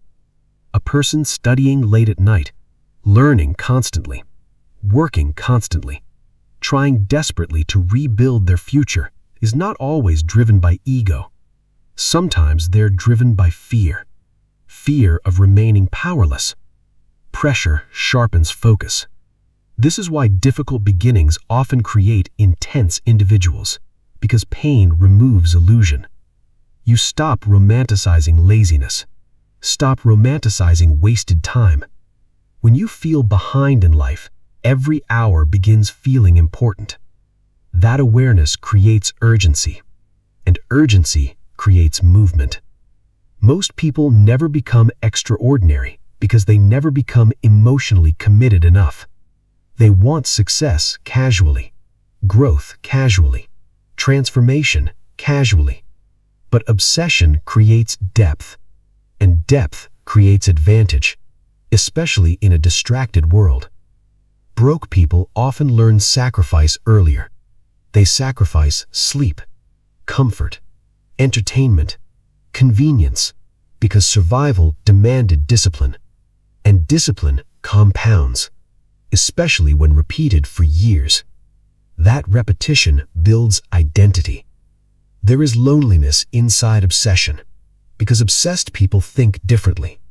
They see time differently, opportunity differently, distraction differently. While others relax emotionally, obsessed people keep thinking, how do I improve? How do I escape limitation? How do I build a better life? That mentality creates separation. People who become unstoppable usually experience periods of intense obsession, not temporary motivation, deep focus. The kind where growth becomes personal, where learning becomes addictive, where wasting potential becomes emotionally painful. That level of commitment changes people rapidly. Obsession often begins in insecurity. This is important. People who felt powerless, invisible, behind, sometimes become obsessed with improvement because growth becomes proof they are capable of more. That obsession can become transformative if directed intelligently. Some people become obsessed with distraction. Others become obsessed with growth. That difference determines identity, because whatever repeatedly consumes your attention eventually shapes your future, and attention is life. The modern world rewards focused people enormously, because focus became rare. Most people cannot concentrate deeply anymore. Their attention belongs to entertainment, scrolling, emotional stimulation, endless distraction. But obsessed individuals protect focus aggressively, and protected focus creates advantage. Broke people often understand value differently. When resources are limited, you become aware of wasted time, wasted money, wasted opportunity. That awareness creates seriousness, a seriousness comfortable people may never fully experience. There is pain behind obsession sometimes, pain of feeling behind, feeling invisible, feeling underestimated, feeling stuck. And many self-made people transform that pain into discipline, into learning, into work ethic, because emotional energy must go somewhere. Obsession removes excuses gradually because the goal becomes emotionally heavy. You stop asking, "Do I feel like doing this?" The mission matters too much now, and emotional importance creates consistency. That consistency compounds into power. Most people underestimate how much focused repetition changes identity. The brain adapts to what you repeat. Repeat distraction, you weaken attention. Repeat discipline, you strengthen focus. Repeat learning, you strengthen intelligence. Repeat self-control, you strengthen identity. That's why obsession becomes dangerous over time, because repeated focus rewires behavior. People who start with nothing often become addicted to progress, because progress creates hope, and hope matters when life feels uncertain. Every small improvement feels meaningful, a new skill, a better habit, a deeper understanding. All of it feels like movement away from limitation. Obsession creates momentum. Momentum creates confidence. Confidence creates more action. And eventually, that cycle transforms identity. This is why disciplined obsession becomes powerful psychologically. It creates internal reinforcement. Many people fear looking too obsessed, too focused, too ambitious, because society often rewards comfort publicly. But extraordinary growth usually requires imbalance temporarily, periods where focus becomes extreme, because average focus rarely creates extraordinary transformation. The strongest obsession is identity-based, not validation-based. Weak obsession says, "I want people to notice me." Strong obsession says, "I refuse to stay weak." That distinction changes longevity, because validation fades, identity transformation lasts. Obsessed people become students of life. They study behavior, psychology, success, communication, discipline, opportunity, because understanding becomes survival, and survival sharpens attention deeply. There is something terrifying about a person with nothing left to romanticize, a person tired of excuses, tired of weakness, tired of wasting potential. Those people become dangerous because emotional comfort no longer controls them the same way. Now, growth matters more. Many self-made people spend years invisible, quietly obsessed, quietly learning, quietly building, while the world misunderstands them. But invisible obsession often creates visible greatness later, because consistency compounds, even when nobody notices immediately. Obsession changes your relationship with time. Weak minds waste hours casually. Obsessed minds feel urgency, not panic, purpose. You become intentional with energy, intentional with attention, because deep down you know your future depends on it. People who become unstoppable usually experience a moment where comfort becomes more painful than discipline. That moment changes everything, because now growth no longer feels optional, it feels necessary, and necessity creates intensity. The world often mocks obsession initially. People call you too serious, too focused, too intense, because average minds fear extreme commitment. But eventually, results change perception, and suddenly, the same obsession people mocked becomes admired. Obsession creates emotional endurance because repeated focus strengthens discipline. You learn how to continue while tired, how to continue while uncertain, how to continue while invisible. That emotional endurance becomes a superpower, especially in difficult seasons. Most people quit before momentum compounds because the beginning feels slow, frustrating, unrewarding. But obsessed individuals continue longer and longer. Effort creates deeper transformation, and that is where advantage appears. Broke people often develop creative intensity because limited resources force innovation. You learn how to maximize effort, how to learn independently, how to build with little. And resourcefulness combined with obsession creates powerful individuals. You must be careful not to let obsession destroy your peace completely, because some people become addicted to proving themselves, to external validation, to endless comparison. That creates emotional exhaustion. Healthy obsession is different. It is disciplined growth, not self-destruction. Obsessed people often become emotionally misunderstood because average people cannot fully understand why someone sacrifices so much, studies so much, works so hard. But when growth becomes personal, discipline stops feeling extreme internally. It becomes necessary. Every powerful skill was once built through obsession. Nobody becomes exceptional casually. Great communicators, great creators, great thinkers, great leaders, all repeated their craft obsessively while others stayed distracted. That repetition created mastery. The strongest people become selective about attention because they understand attention is power. And obsessed individuals protect power aggressively. They reduce noise, reduce distraction, reduce emotional chaos so focus can deepen. There is pain in feeling like your current life does not match your potential, but that pain can become fuel. Fuel for discipline, learning, focus, reinvention. And people who channel pain intelligently often transform completely.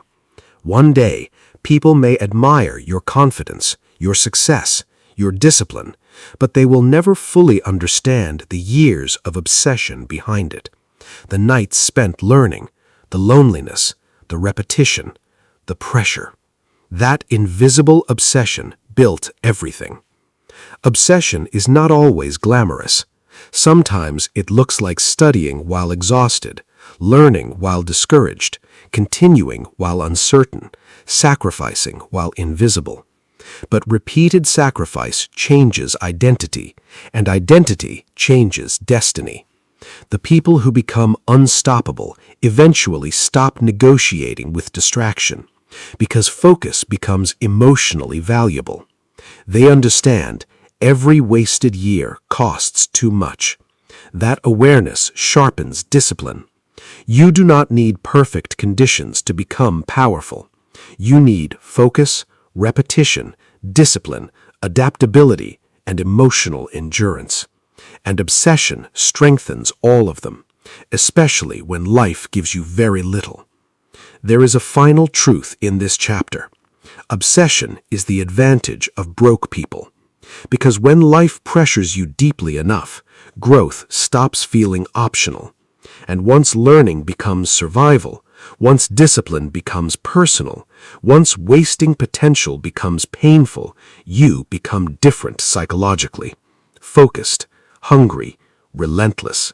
And people with that level of obsession eventually become unstoppable. Chapter 7.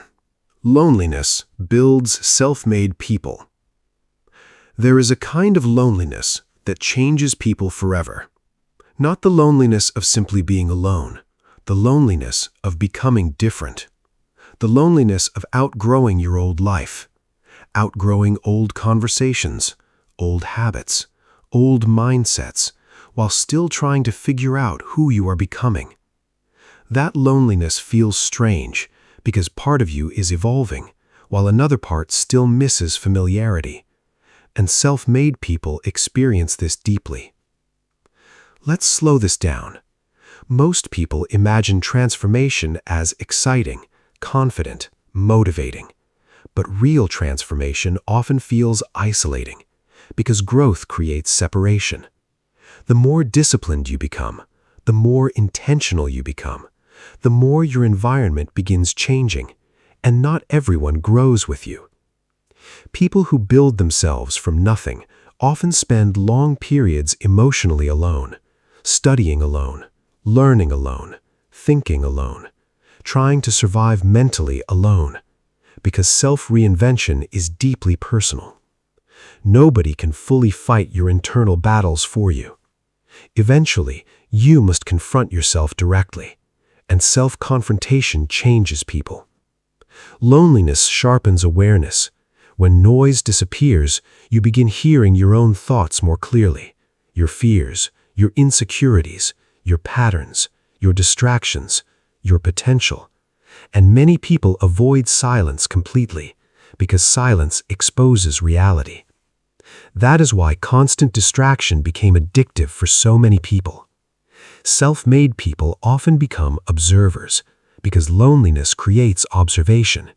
You begin studying people, behavior, emotions, success, failure, life itself. More deeply because isolation creates reflection, and reflection creates self-awareness. There is pain in feeling misunderstood, especially when you are trying to evolve, trying to become more disciplined, more focused, more intentional, while people around you remain comfortable with average habits. That mismatch creates emotional distance, not because you hate people, because your standards changed. Growth changes what fulfills you. Things that once entertained you no longer satisfy you the same way. Mindless distraction, shallow conversation, wasted time, emotional chaos. It all begins feeling heavier because awareness changed your relationship with life. And awareness creates separation. Many people fear loneliness so much that they remain inside environments that slowly destroy their potential. They stay around negativity, distraction, emotional instability, limiting thinking, just to avoid feeling alone.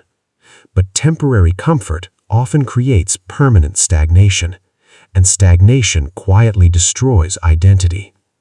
Loneliness becomes dangerous when you interpret it as proof of failure, because isolation during growth is normal, especially during self-reinvention. You are leaving behind one identity while building another. That transition feels emotionally uncertain, because the old life no longer fits, but the new life is not fully built yet. Another layer. Self-made people often experience emotional exhaustion privately. Nobody sees the overthinking, the pressure, the fear, the uncertainty, the self-doubt, because externally they keep functioning, keep learning, keep trying, but internally they are carrying enormous emotional weight, and carrying pressure silently changes people. Loneliness teaches emotional independence, not complete emotional detachment, independence. You stop depending entirely on validation, approval, constant reassurance, because eventually there is nobody around consistently reminding you to continue. You must develop internal encouragement, and that creates resilience. Many people only know who they are around other people, but loneliness forces identity confrontation. Without distraction, without performance, without constant external stimulation. Now you must sit with yourself honestly, and honesty changes people deeply. The strongest people eventually become comfortable with solitude, because solitude creates clarity. You begin understanding what matters to you, what weakens you, what distracts you, what you truly want from life.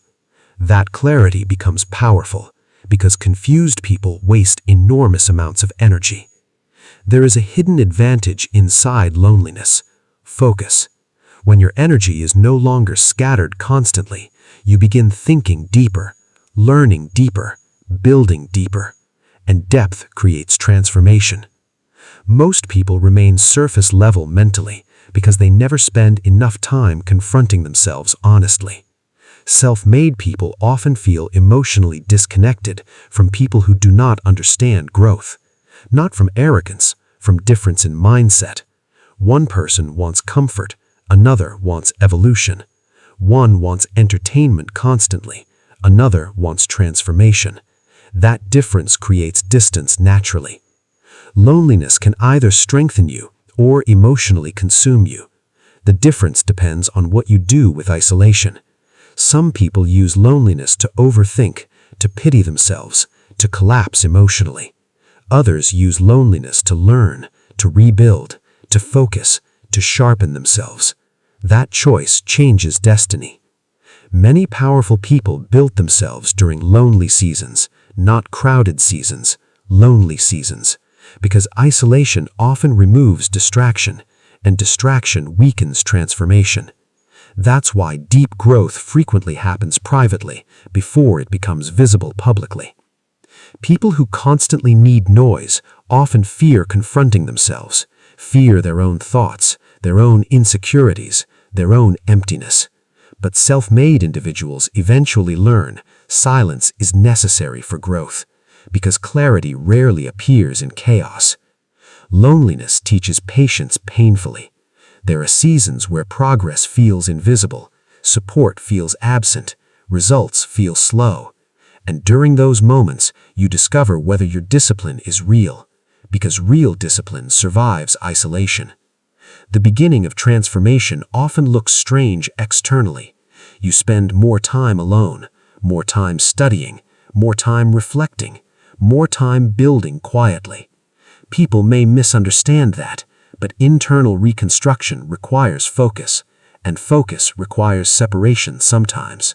Self-made people often carry dreams privately for years, without external validation, without applause, without proof.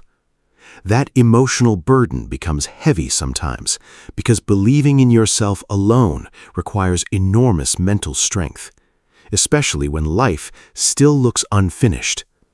Loneliness reveals emotional dependency. You begin noticing how much validation affects you, how much attention affects you, how much approval affects you. And awareness creates responsibility, because now you must decide whether your identity will remain dependent on external reassurance. There is a difference between isolation and alignment. Isolation weakens you, alignment strengthens you. Aligned solitude means protecting focus, protecting peace, protecting growth, not hiding from life. That distinction matters deeply. Many people stay distracted because growth feels uncomfortable. Growth forces confrontation. Confrontation with weakness, wasted time, insecurity, emotional instability. And confronting reality hurts initially, but avoidance creates long-term suffering, while awareness creates long-term transformation. Self-made people become emotionally stronger through solitude, not because loneliness feels pleasant, because surviving it builds endurance. You learn how to continue alone, how to focus alone, how to survive uncertainty alone. And emotional endurance becomes a superpower later. There will be moments where you feel completely misunderstood. Moments where people around you doubt your vision, question your ambition, misunderstand your focus. During those moments, you must remember something important. Not everyone is supposed to understand your transformation. Some people only understand results. Loneliness often appears right before identity changes deeply, because transformation requires separation from old patterns, old thinking, old emotional habits. That separation feels painful initially, but growth always disrupts familiarity. Always. People who become unstoppable usually learn how to protect their energy, protect their attention, protect their peace. Because emotional chaos destroys focus, and focus matters enormously during rebuilding seasons. The modern world trains people to fear being alone. Constant entertainment, constant stimulation, constant distraction. But powerful people often become comfortable in silence, because silence creates reflection, and reflection creates wisdom. Many people lose themselves trying desperately not to feel lonely. They chase attention, validation, relationships, distraction, without ever building themselves internally. That creates emotional instability because identity remains externally dependent. Loneliness becomes transformational when you stop asking, "Why am I alone?" and start asking, "What can this season teach me?" That mindset changes everything, because now isolation becomes education, not punishment. Some of your greatest growth will happen privately. Nobody applauding, nobody noticing, nobody understanding. Just you, quietly rebuilding your mind, your habits, your discipline, your future. And one day, people will only see the result, not the lonely years behind it. Self-made people often become deeply reflective because they spent so much time alone with their thoughts. That reflection creates emotional depth, perspective, self-awareness, qualities many distracted people never develop. You must be careful not to let loneliness become bitterness. Bitterness destroys peace, destroys perspective, destroys growth. Instead, use loneliness as fuel for evolution, not emotional collapse. The people who become powerful later usually survive seasons where they had nobody emotionally carrying them, nobody constantly motivating them, nobody fully understanding their vision. That survival builds internal strength, and internal strength changes identity permanently. One day, you may look back at your lonely seasons differently, not with sadness, but with gratitude. Because those seasons sharpened you, focused you, educated you. Without them, you may never have developed the mindset needed to transform your life. Loneliness often teaches self-respect. You stop abandoning yourself emotionally, stop running from discomfort constantly, and begin building internal stability instead. That stability creates peace. Not loud happiness, deep peace.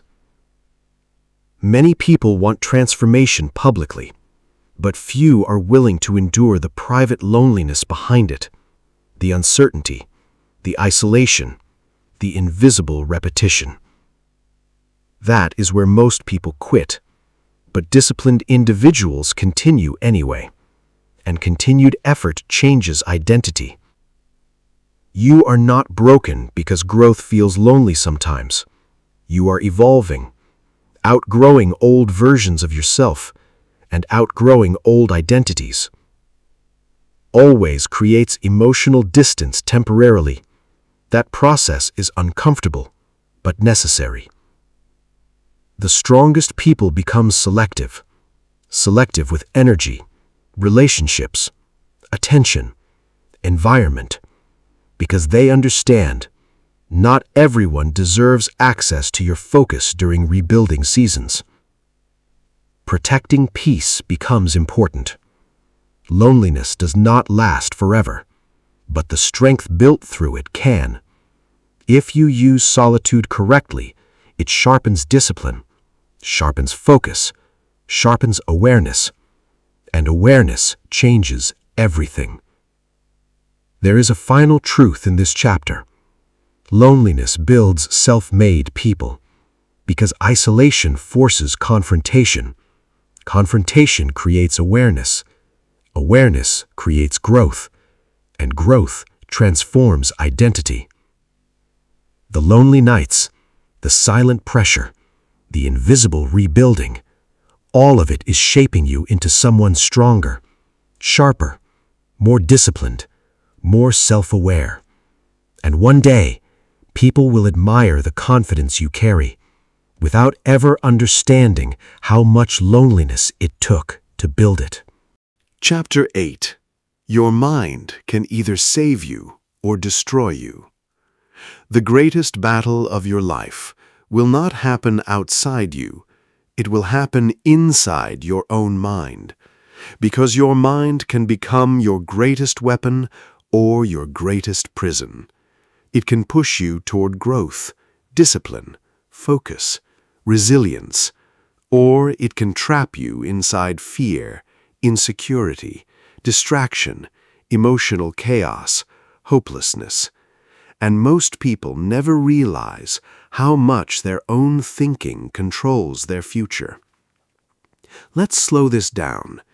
Every human being has an internal voice, a constant stream of thoughts, questions, fears, doubts, interpretations. And over time, those thoughts begin shaping identity, because repeated thoughts influence behavior, and repeated behavior becomes life. That means the quality of your mind determines the quality of your future. Many people are physically free, but mentally trapped. Trapped by overthinking, fear of failure, insecurity, comparison, emotional instability, negative self-talk. And mental prisons are dangerous because you carry them everywhere.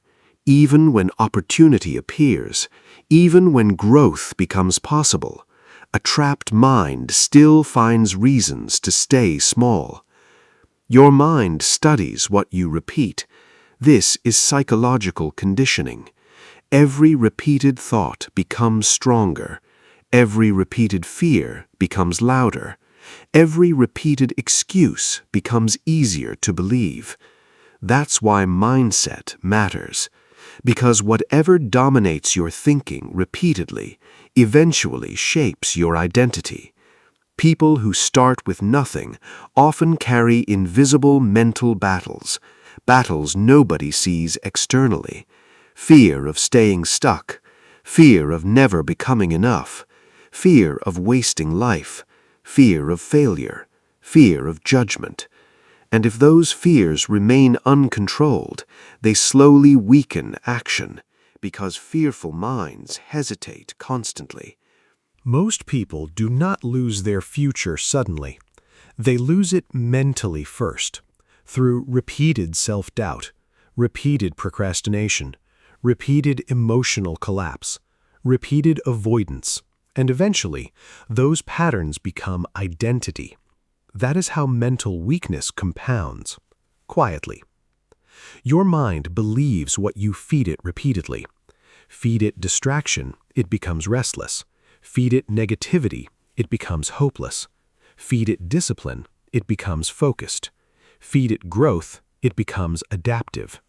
That is why environment matters deeply, because your surroundings train your thinking constantly. Modern life attacks attention aggressively. Everything wants your focus: social media, entertainment, noise, comparison, stimulation.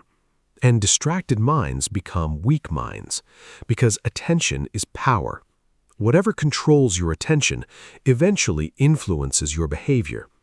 That's why protecting focus became one of the most important modern skills. Overthinking destroys momentum.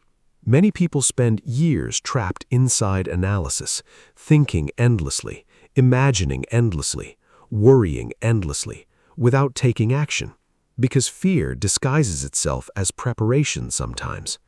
But transformation requires movement, not endless mental loops. The mind naturally seeks comfort. This is important to understand.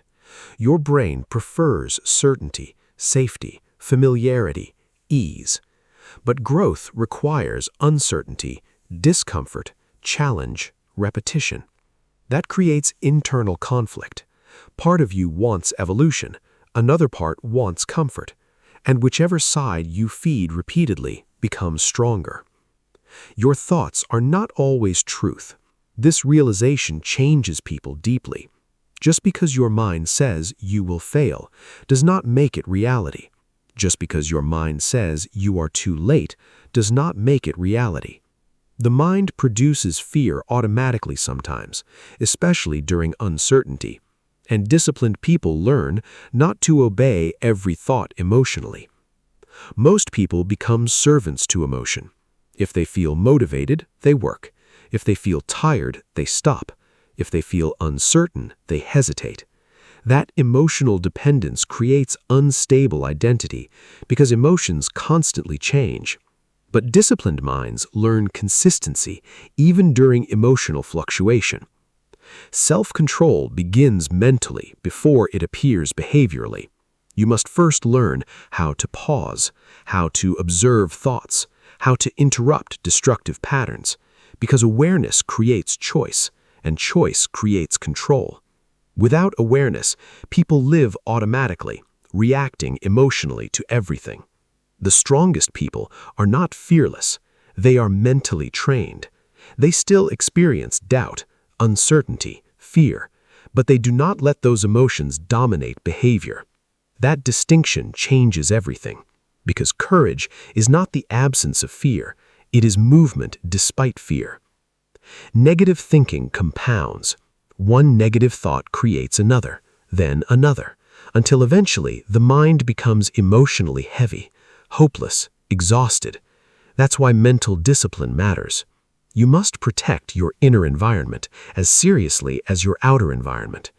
People who become unstoppable eventually become extremely selective about what enters their mind because they understand words affect thinking. Thinking affects behavior. Behavior affects identity. So they guard attention, energy, focus, environment aggressively. Your mind can become addicted to struggle too. Some people become emotionally attached to chaos, to negativity, to self-pity, to victim identity, because suffering became familiar, and familiar pain often feels safer than unfamiliar growth. That is dangerous, because identity begins protecting limitation emotionally. The brain adapts to repeated behavior. Repeat distraction, attention weakens. Repeat discipline, focus strengthens. Repeat avoidance, fear strengthens. Repeat courage, confidence strengthens. This is neuropsychological conditioning, and conditioning creates identity. Most people underestimate the importance of internal dialogue. How you speak to yourself matters. Constantly calling yourself weak, stupid, hopeless, behind conditions the mind negatively, because the brain absorbs repeated language. That's why disciplined people learn to challenge destructive self-talk. The mind becomes stronger through resistance, just like muscles. Every time you resist distraction, resist emotional collapse, resist impulsive behavior, mental discipline strengthens. And repeated self-control creates psychological resilience. People who become masters of focus gain enormous advantage in modern life because focus became rare. Most people cannot sit with discomfort anymore, cannot concentrate deeply anymore, cannot tolerate boredom anymore. Their mind constantly seeks stimulation. But deep focus creates mastery, and mastery creates opportunity. Fear often exaggerates reality. The mind imagines worst-case scenarios constantly, especially during uncertainty. But many fears never happen.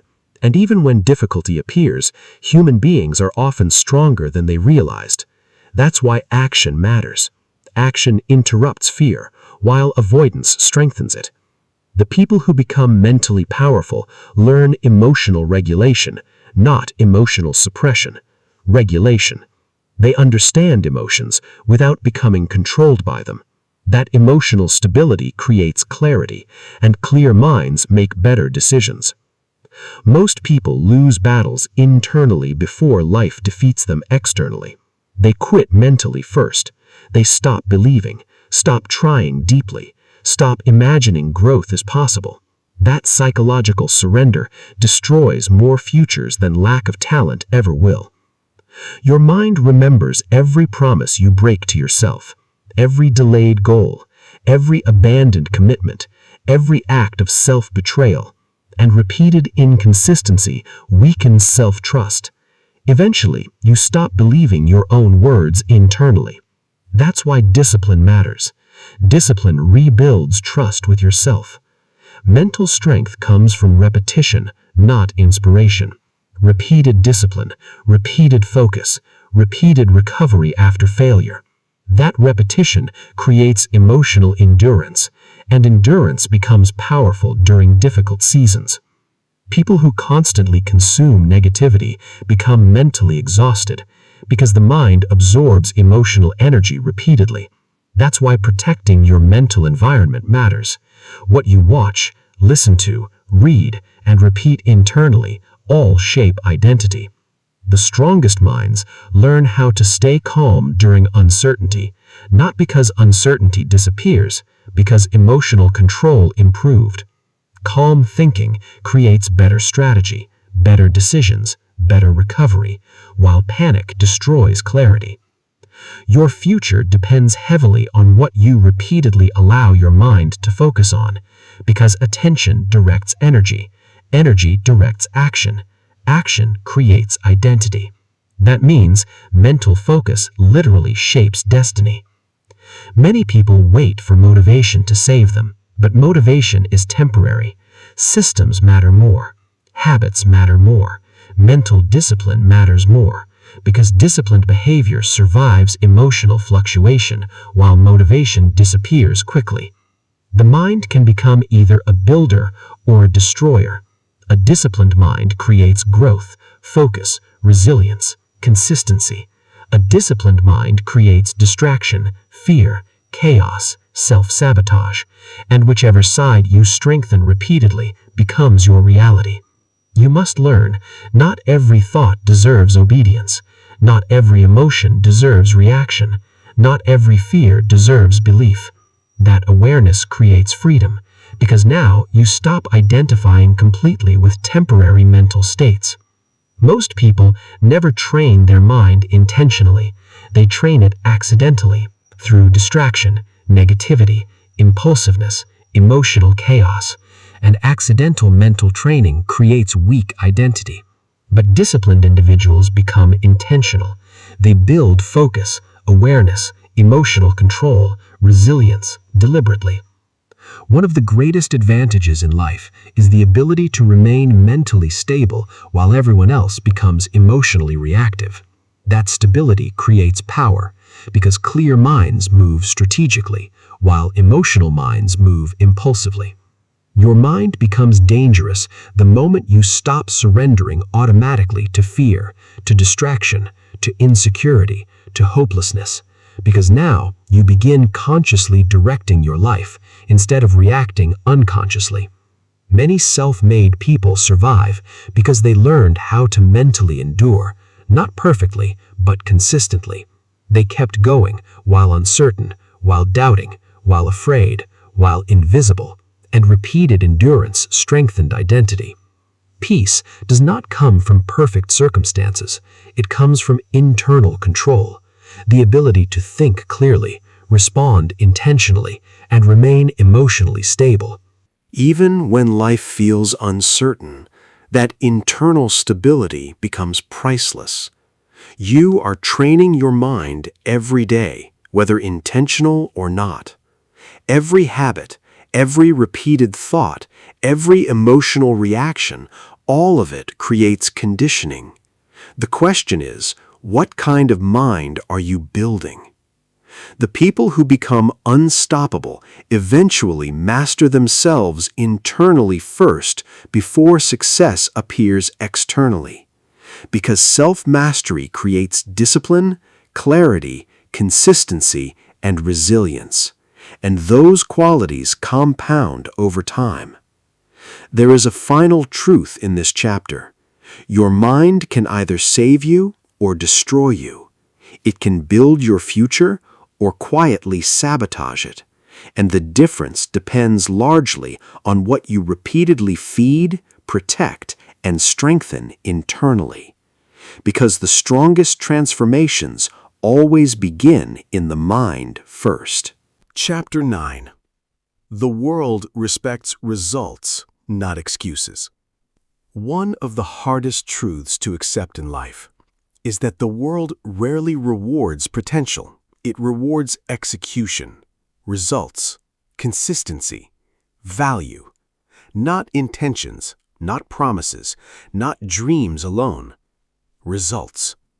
And this truth feels painful at first, especially when you know how much you have suffered internally, how much pressure you carry, how much you are trying.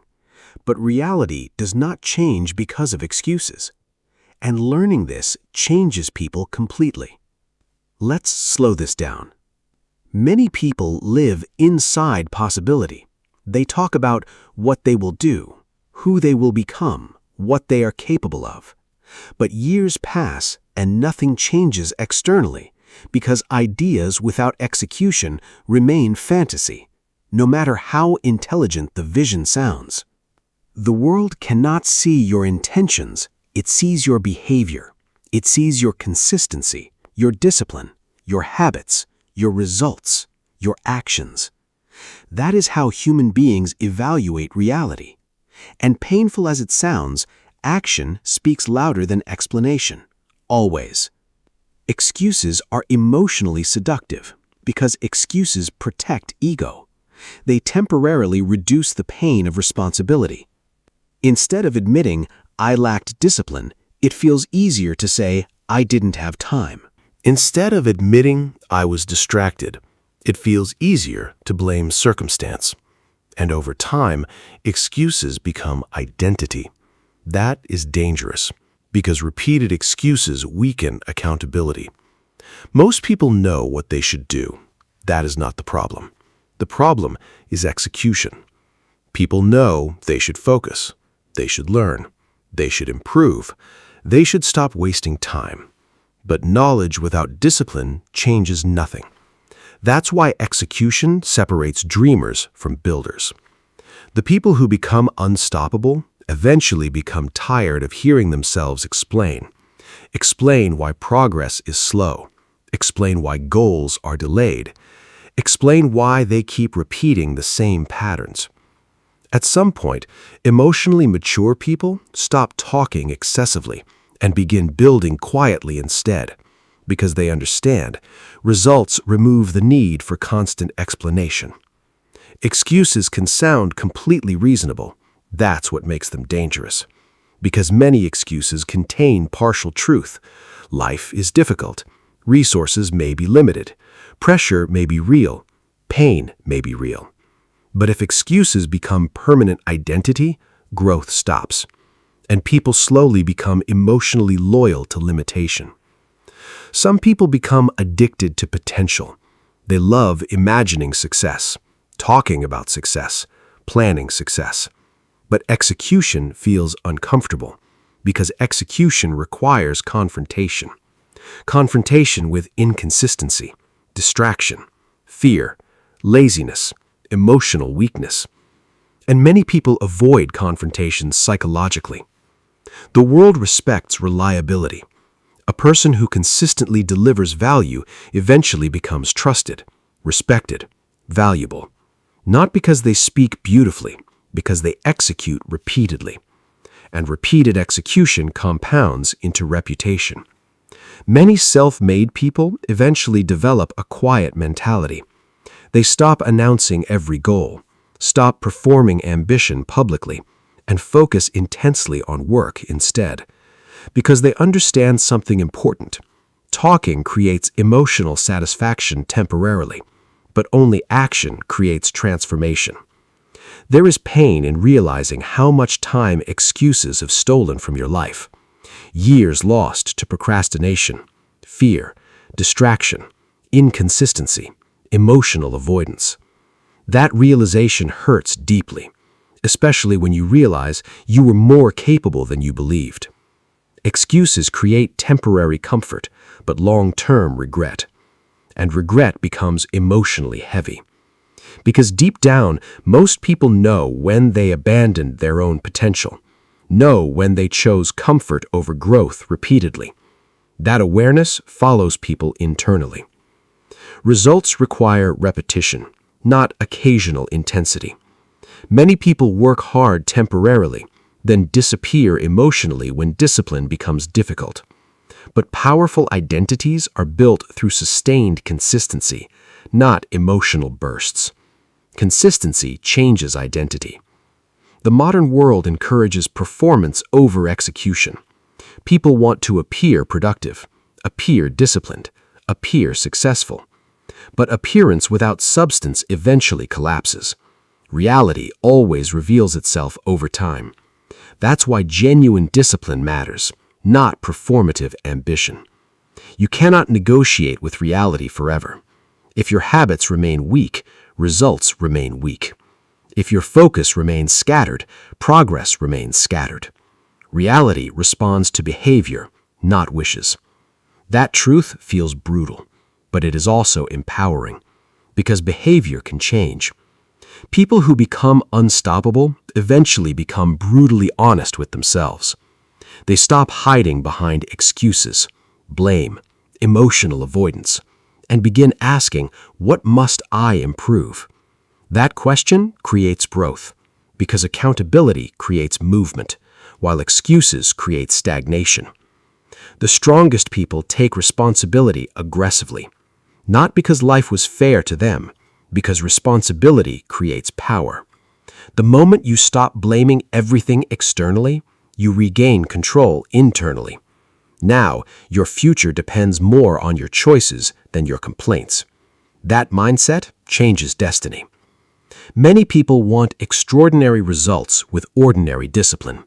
That contradiction creates frustration, because deep down, reality demands alignment. Big goals require focus, sacrifice, repetition, patience, emotional endurance. Without those things, ambition remains fantasy. Results build confidence, not positive thinking alone. Repeated action creates evidence. Evidence creates belief.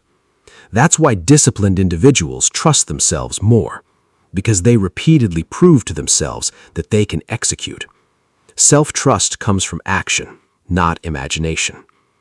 The world respects competence. People who solve problems, create value, remain consistent, deliver results, eventually become difficult to ignore, even if they started invisible. Execution changes perception. Excuses weaken identity slowly. Every broken promise to yourself teaches your mind, my words do not matter. And repeated self-betrayal destroys self-respect internally. That's why discipline matters deeply. Discipline rebuilds integrity with yourself. Many people wait for ideal conditions before acting, but ideal conditions rarely exist. Life remains uncertain, messy, imperfect. And disciplined individuals learn how to execute anyway. That flexibility creates advantage, because most people remain emotionally dependent on comfort. The strongest people often had difficult beginnings, but they refused to let difficulty become permanent excuse. They adapted, learned, focused, rebuilt themselves, because eventually results mattered more to them than emotional comfort. Excuses often hide fear. Fear of failure, fear of judgment, fear of discomfort, fear of looking inexperienced. And until fear is confronted honestly, progress remains limited, because avoidance protects weakness. The people who transform their lives usually become obsessed with responsibility, not toxic self-hatred. Responsibility. They stop waiting for rescue, for permission, for perfect timing, and begin building deliberately. That shift creates momentum. There is something powerful about a person who stops complaining endlessly and quietly improves instead. That energy feels different, focused, mature, dangerous. Because energy once wasted on excuses now fuels growth. Most people underestimate how much discipline compounds over years. Small, consistent effort changes skills, changes mindset, changes confidence, changes opportunity, changes identity. And eventually, A completely different life appears, built through repetition, not luck alone. Results silence doubt, silence criticism, silence insecurity. Not instantly, but gradually, because evidence changes psychology. The more proof you create through action, the harder it becomes for your mind to deny your potential. The world may sympathize with your struggles briefly, but long-term respect comes from execution. This is difficult, but real. People admire builders. People admire resilience. People admire discipline. Because those qualities are rare, especially during difficult seasons. You must be careful not to confuse activity with progress. Being busy constantly does not always mean growth. Focused execution matters. Intentional repetition matters. That is what creates results. Not endless motion without direction. Many people emotionally protect their limitations because excuses became comfortable. But growth requires uncomfortable honesty. Honesty about wasted time, weak habits, emotional impulsiveness, lack of focus. And honesty creates awareness. Awareness creates responsibility. Responsibility creates transformation. Discipline often feels boring, repetitive, uncomfortable. But repetition creates mastery, and mastery creates freedom. Most people want freedom without repetition. But life rarely works that way. The people who become unstoppable usually stop negotiating with themselves constantly. They stop asking, "Do I feel motivated today?" Instead, they execute based on standards, not temporary emotion. That mentality creates consistency, and consistency changes identity. You cannot control every circumstance, but you can control response. And response determines direction. That realization creates emotional maturity. Because now you stop wasting energy wishing life were easier and focus on becoming stronger instead. Execution creates momentum. Momentum creates confidence. Confidence creates greater action. And eventually, that cycle transforms identity. This is why action matters psychologically. Movement interrupts helplessness. People who constantly explain why they are not progressing usually remain trapped longer. Because explanation without adjustment changes nothing. Growth requires adaptation, and adaptation requires humility. You must become willing to change behavior honestly. One of the most dangerous habits in life is delaying your own potential repeatedly. Because time compounds. Years pass quietly.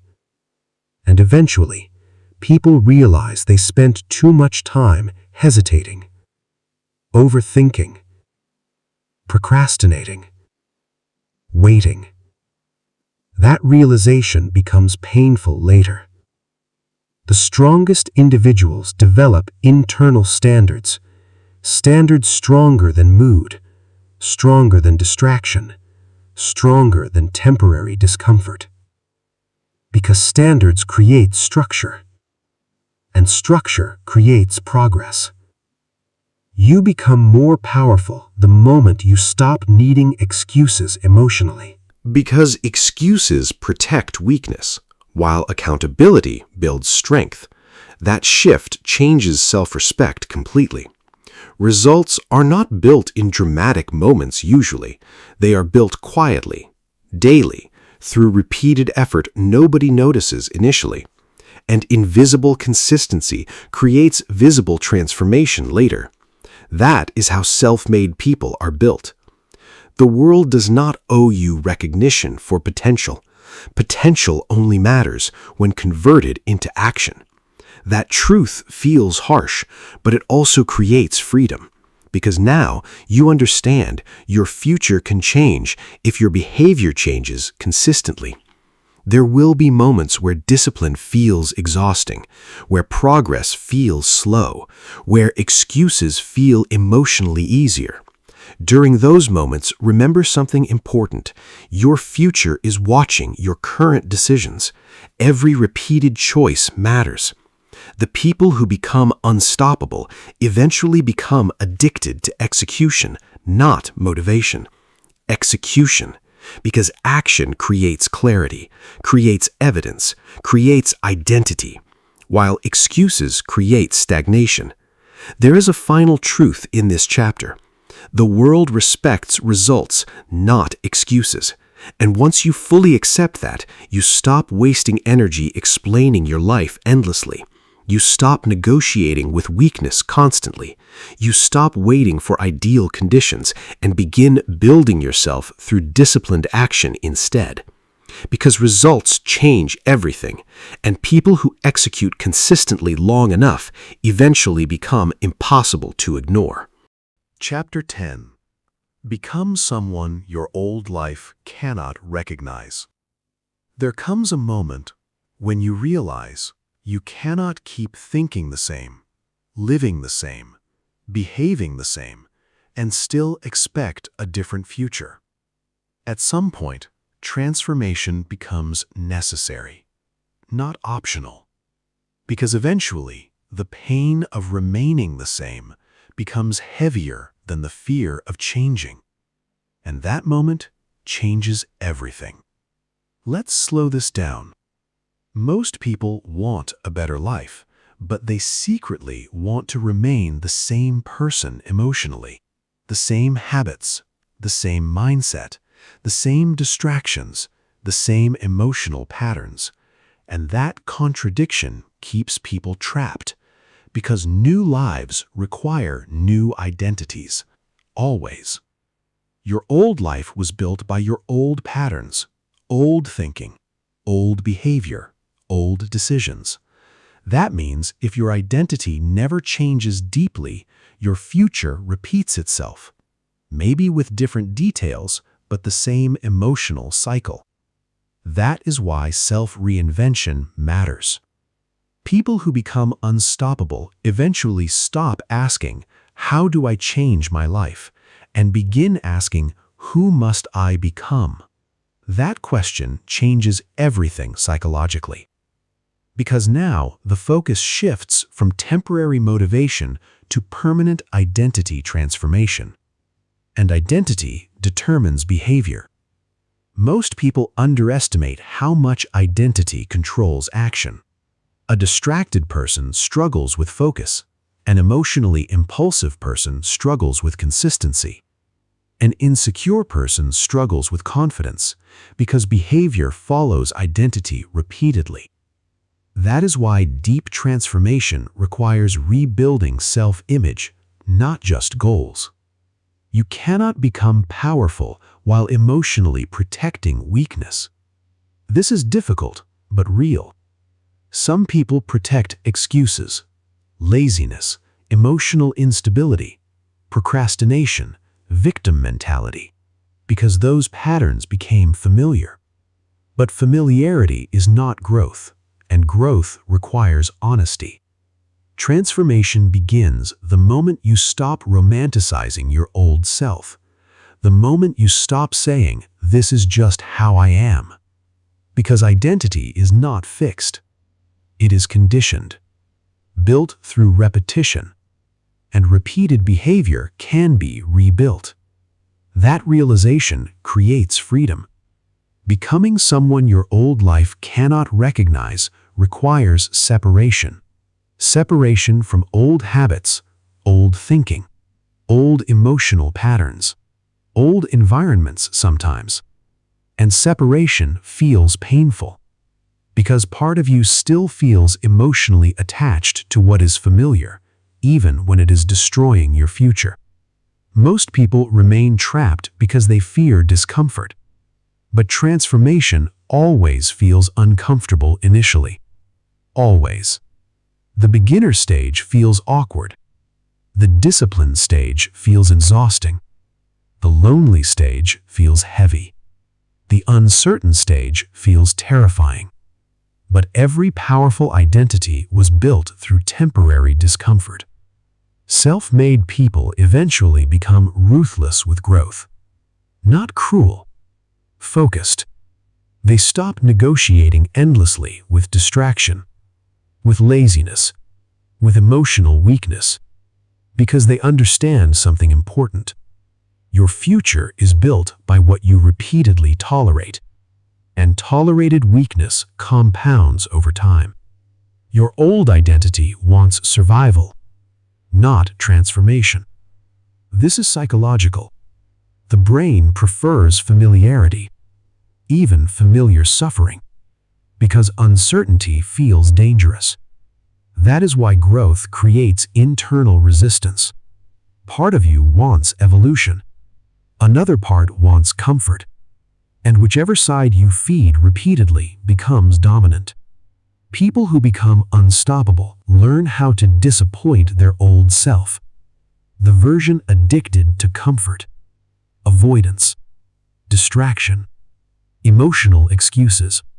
Because evolution requires confrontation, and confrontation creates tension.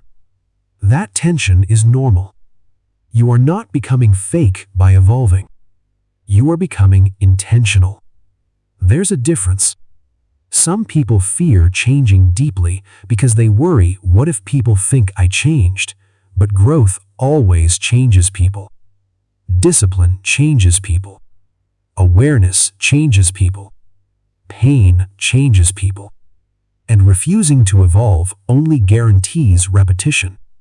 Many people sabotage transformation because they keep returning emotionally to old environments, old habits, old mentalities, and repeated exposure weakens progress.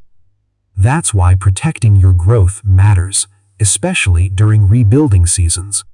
The strongest people often rebuild themselves privately, before the world notices externally. They change routines, standards, habits, mindset, discipline, quietly. And eventually, those invisible changes become visible results, but the real transformation happened internally first. You cannot build a powerful future with a weak relationship to yourself. If you constantly break promises to yourself, abandon your goals, surrender to distraction, self-trust weakens, and weak self-trust creates unstable identity. That's why discipline matters deeply. Discipline rebuilds respect for yourself. People who transform their lives usually become obsessed with standards, not perfection, standards. They stop asking, what do I feel like doing, and begin asking, what kind of person am I becoming? That shift changes behavior completely, because identity now controls action. The world often notices transformation late, very late. People only see confidence, results, discipline, success. They rarely see the lonely nights, the internal battles, the repetition, the emotional pain, the years of invisible rebuilding. But invisible effort changes identity permanently. There is grief inside transformations sometimes. Grief for lost years, wasted time, old mistakes, old versions of yourself. And if you are not careful, regret can consume you emotionally. But disciplined people learn something important. The past should educate you, not imprison you. Many people stay emotionally loyal to identities that no longer fit their future. The insecure version, the fearful version, the distracted version, because change feels unfamiliar. But powerful futures require upgraded identities, always. Transformation requires repetition, not temporary motivation. You do not become unstoppable in one moment. You become unstoppable through repeated discipline, repeated learning, repeated self-control, repeated focus, repeated recovery after failure. That repetition rewires identity. Self-made people often experience identity conflict. Part of you remembers who you used to be. Another part sees who you are becoming. That transition feels emotionally strange sometimes because growth creates psychological separation from your former self. You must become careful about what you normalize. If you normalize procrastination, inconsistency, distraction, emotional instability, those things become identity. But if you normalize discipline, focus, learning, execution, identity strengthens. That is the power of repetition. One of the strongest moments in life is realizing you no longer think like your old self.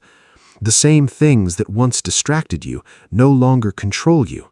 The same fears that once stopped you no longer dominate you. That is real transformation, internal evolution. People who become unstoppable eventually stop seeking permission. They stop waiting to feel ready, to feel confident, to feel perfect, and begin building anyway, because waiting kept them trapped too long already. There is something powerful about becoming disciplined quietly, without needing attention, without needing applause, just focused internal reconstruction.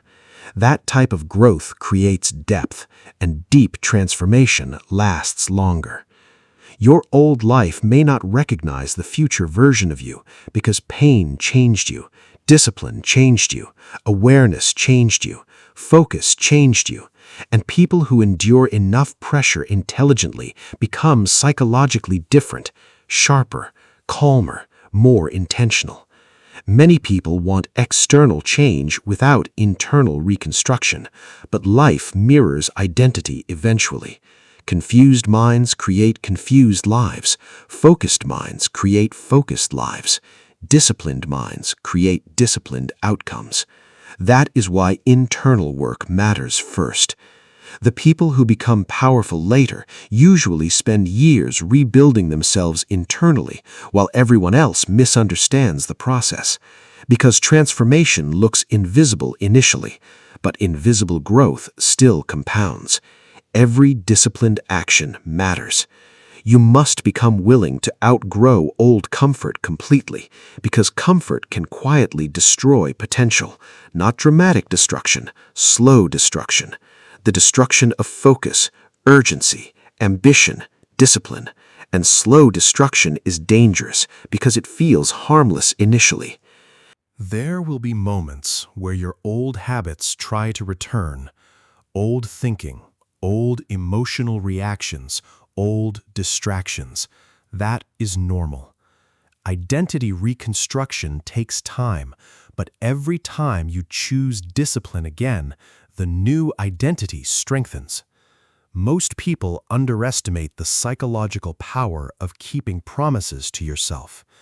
Every time you follow through, self-respect increases, self-trust increases, internal confidence increases, and repeated self-trust creates stable identity. The strongest people eventually become emotionally unavailable to weakness, not emotionally cold, unavailable to self-destruction, unavailable to repeated excuses, unavailable to repeated sabotage, because they understand their future depends on standards. Transformation often feels invisible until suddenly everything changes. Your thinking changes, your habits change, your confidence changes, your opportunities change, and people begin asking, "What happened to you?" But deep down, you know the answer. You rebuilt yourself. One day, you will realize you survived things that once almost destroyed you emotionally. That realization creates strength, because now you understand your own resilience differently, and resilient people become dangerous over time. You do not need to become perfect. You need to become intentional, consistent, self-aware, disciplined, because small, repeated improvements completely transform identity over years. That is how real change happens. The world changes when you change. Your standards change. Your relationships change. Your opportunities change, because identity affects everything around you. That's why internal transformation becomes external transformation eventually. The strongest transformations happen quietly. No dramatic announcement, no public performance. Just a person deciding, "I refuse to remain this version of myself," and then proving it daily through action. That is how self-made people are built. You are allowed to outgrow your old self, allowed to evolve, allowed to become wiser, stronger, more disciplined, more focused. Growth is not betrayal. Growth is responsibility. People who become unstoppable eventually stop identifying with their past constantly. They learn from it, but do not live inside it emotionally, because staying emotionally trapped in old pain prevents future growth. The future version of you is being built by your current habits. Every decision matters. Every repeated action matters. Every standard matters, because identity compounds slowly until eventually a completely different person exists. There is a final truth in this chapter. Become someone your old life cannot recognize, not through fantasy, not through empty motivation, but through discipline, repetition, learning, focus, emotional growth, self-respect. Because transformation is possible, but only for people willing to let the old version of themselves die. And if you continue rebuilding yourself long enough, one day you will look back at who you used to be and barely recognize that person anymore.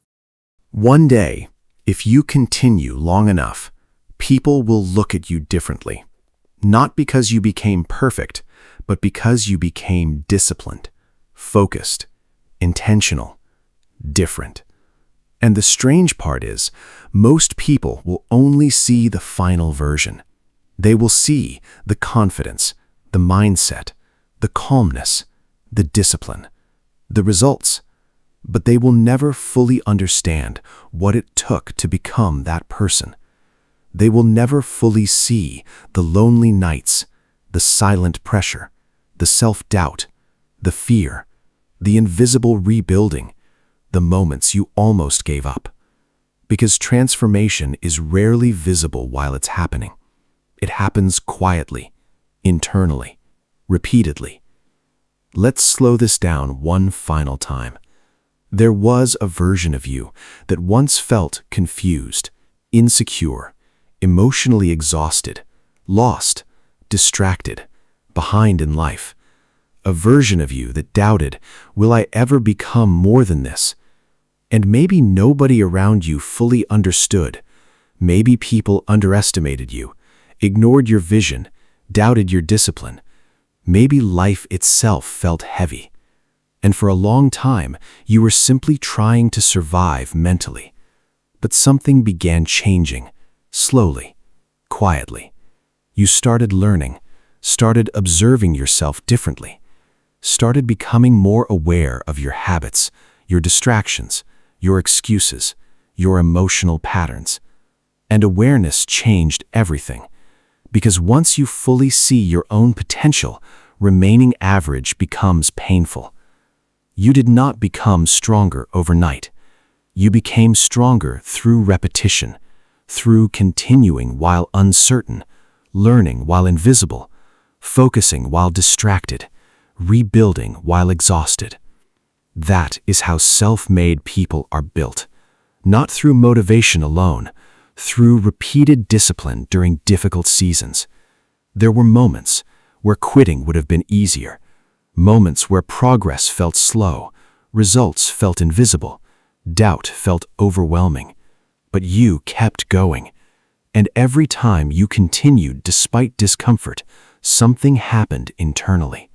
Your identity strengthened, because resilience is built through survival, not comfort.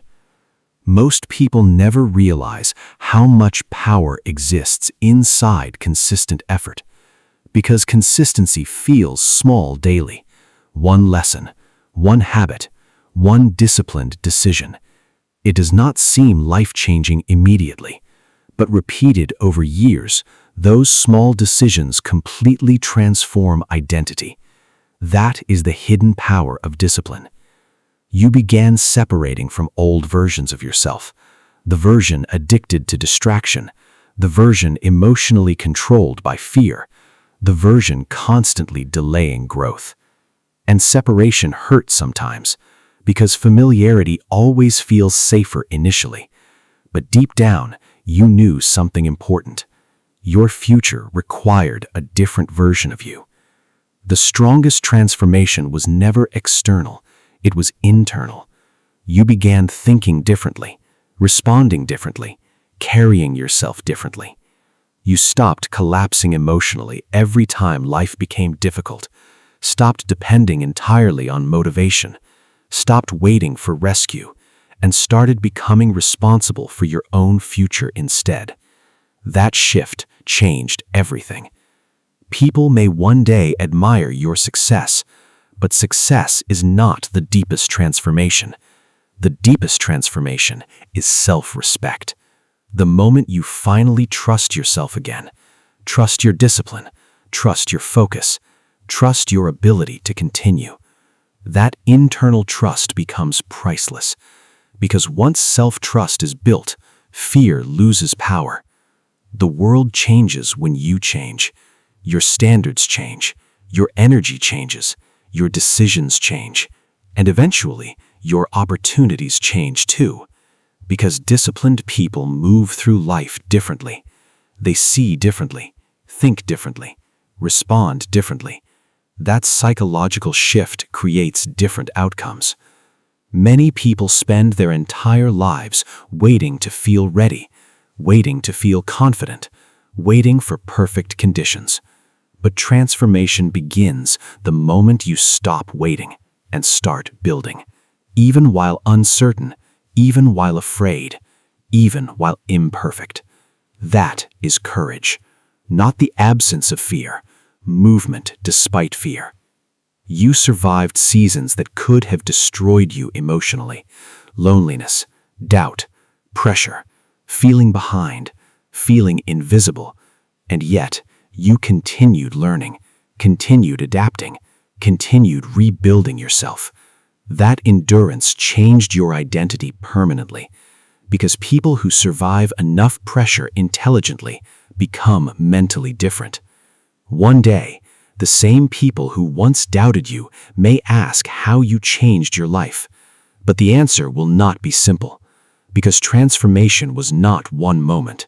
It was thousands of quiet decisions, thousands of moments where you resisted distraction, chose discipline, kept learning, kept going, kept rebuilding yourself. Even when nobody noticed, you did not need perfect beginnings. You needed commitment, because powerful people are rarely built through comfort. They are built through adaptation, resilience, focus, emotional endurance. That is why difficult beginnings can create extraordinary people, if they refuse to quit mentally. There is something powerful about becoming someone your old life would not recognize. Someone calmer, sharper, more focused, more disciplined, more intentional. Because that transformation proves something important. Identity is not fixed. People can evolve. People can rebuild themselves. People can become stronger than their past. You are not defined permanently by your mistakes, by your beginnings, by your old mindset, by your old habits. Those things shaped you, but they do not have to imprison you. Because awareness creates choice, and choice creates transformation. Many people will never fully understand your journey because they only see outcomes, not invisible effort. They see confidence, but not the years of insecurity behind it. They see discipline, but not the years of inconsistency behind it. They see strength, but not the years of internal war behind it.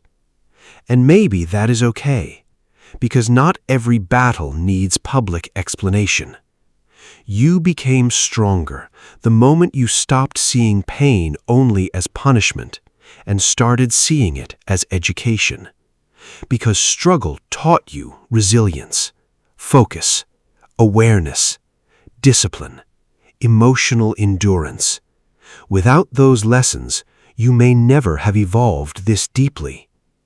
There will still be difficult days. Transformation does not remove all struggle. But now you respond differently. You recover faster, focus faster, adapt faster, because identity changed, and changed identity creates changed behavior. The future version of you is built by what you repeatedly do now, not occasionally, repeatedly. That means every disciplined decision matters, every focused hour matters, every act of self-control matters, because repetition builds identity slowly until one day you wake up completely different. Do not underestimate how much your life can change in a few years if you truly commit to growth, discipline, learning, focus, emotional control. Most people stay the same because they repeat the same patterns, but repeated improvement creates transformation, and transformation compounds. There is power in becoming silent about your growth. No constant announcements, no endless explanations, just work, just discipline, just consistent rebuilding. That quiet focus becomes dangerous over time because consistency compounds invisibly. You no longer need to prove yourself to everyone. You only need to continue evolving. Because real confidence is quiet. It comes from evidence, from knowing I survived difficult seasons, I rebuilt myself, I became stronger. That internal certainty changes how you move through life. The people who become unstoppable usually begin as people nobody noticed, nobody believed in, nobody expected much from, but they kept learning, kept adapting, kept executing. And over time, discipline transformed everything. One day, you may look back at your old self and feel compassion, because that version of you was trying to survive, trying to understand life, trying to become more. And despite all the confusion, you continued. That persistence mattered. You are capable of far more than fear tells you, far more than insecurity tells you, far more than your past tells you. But potential only matters when acted upon consistently. That is why discipline changes lives, because discipline converts possibility into reality. The strongest people are not always the loudest. Often they are simply the people who refuse to stop, refuse to surrender mentally, refuse to stay weak emotionally, refuse to waste their potential completely. That refusal creates transformation. You are still becoming, still evolving, still rebuilding. And that process may continue for years, but every year of disciplined growth creates a future version of you, stronger than the last. There is one final truth in this audiobook. You started with nothing, but that never meant you were nothing. It meant life forced you to build yourself differently, piece by piece, lesson by lesson, failure by failure, discipline by discipline. And if you continue long enough, one day people will ask how you did it, how you became so focused, so disciplined, so mentally strong, so unstoppable. But deep down, you will know the truth. You built yourself, quietly, painfully, patiently, and that changed everything.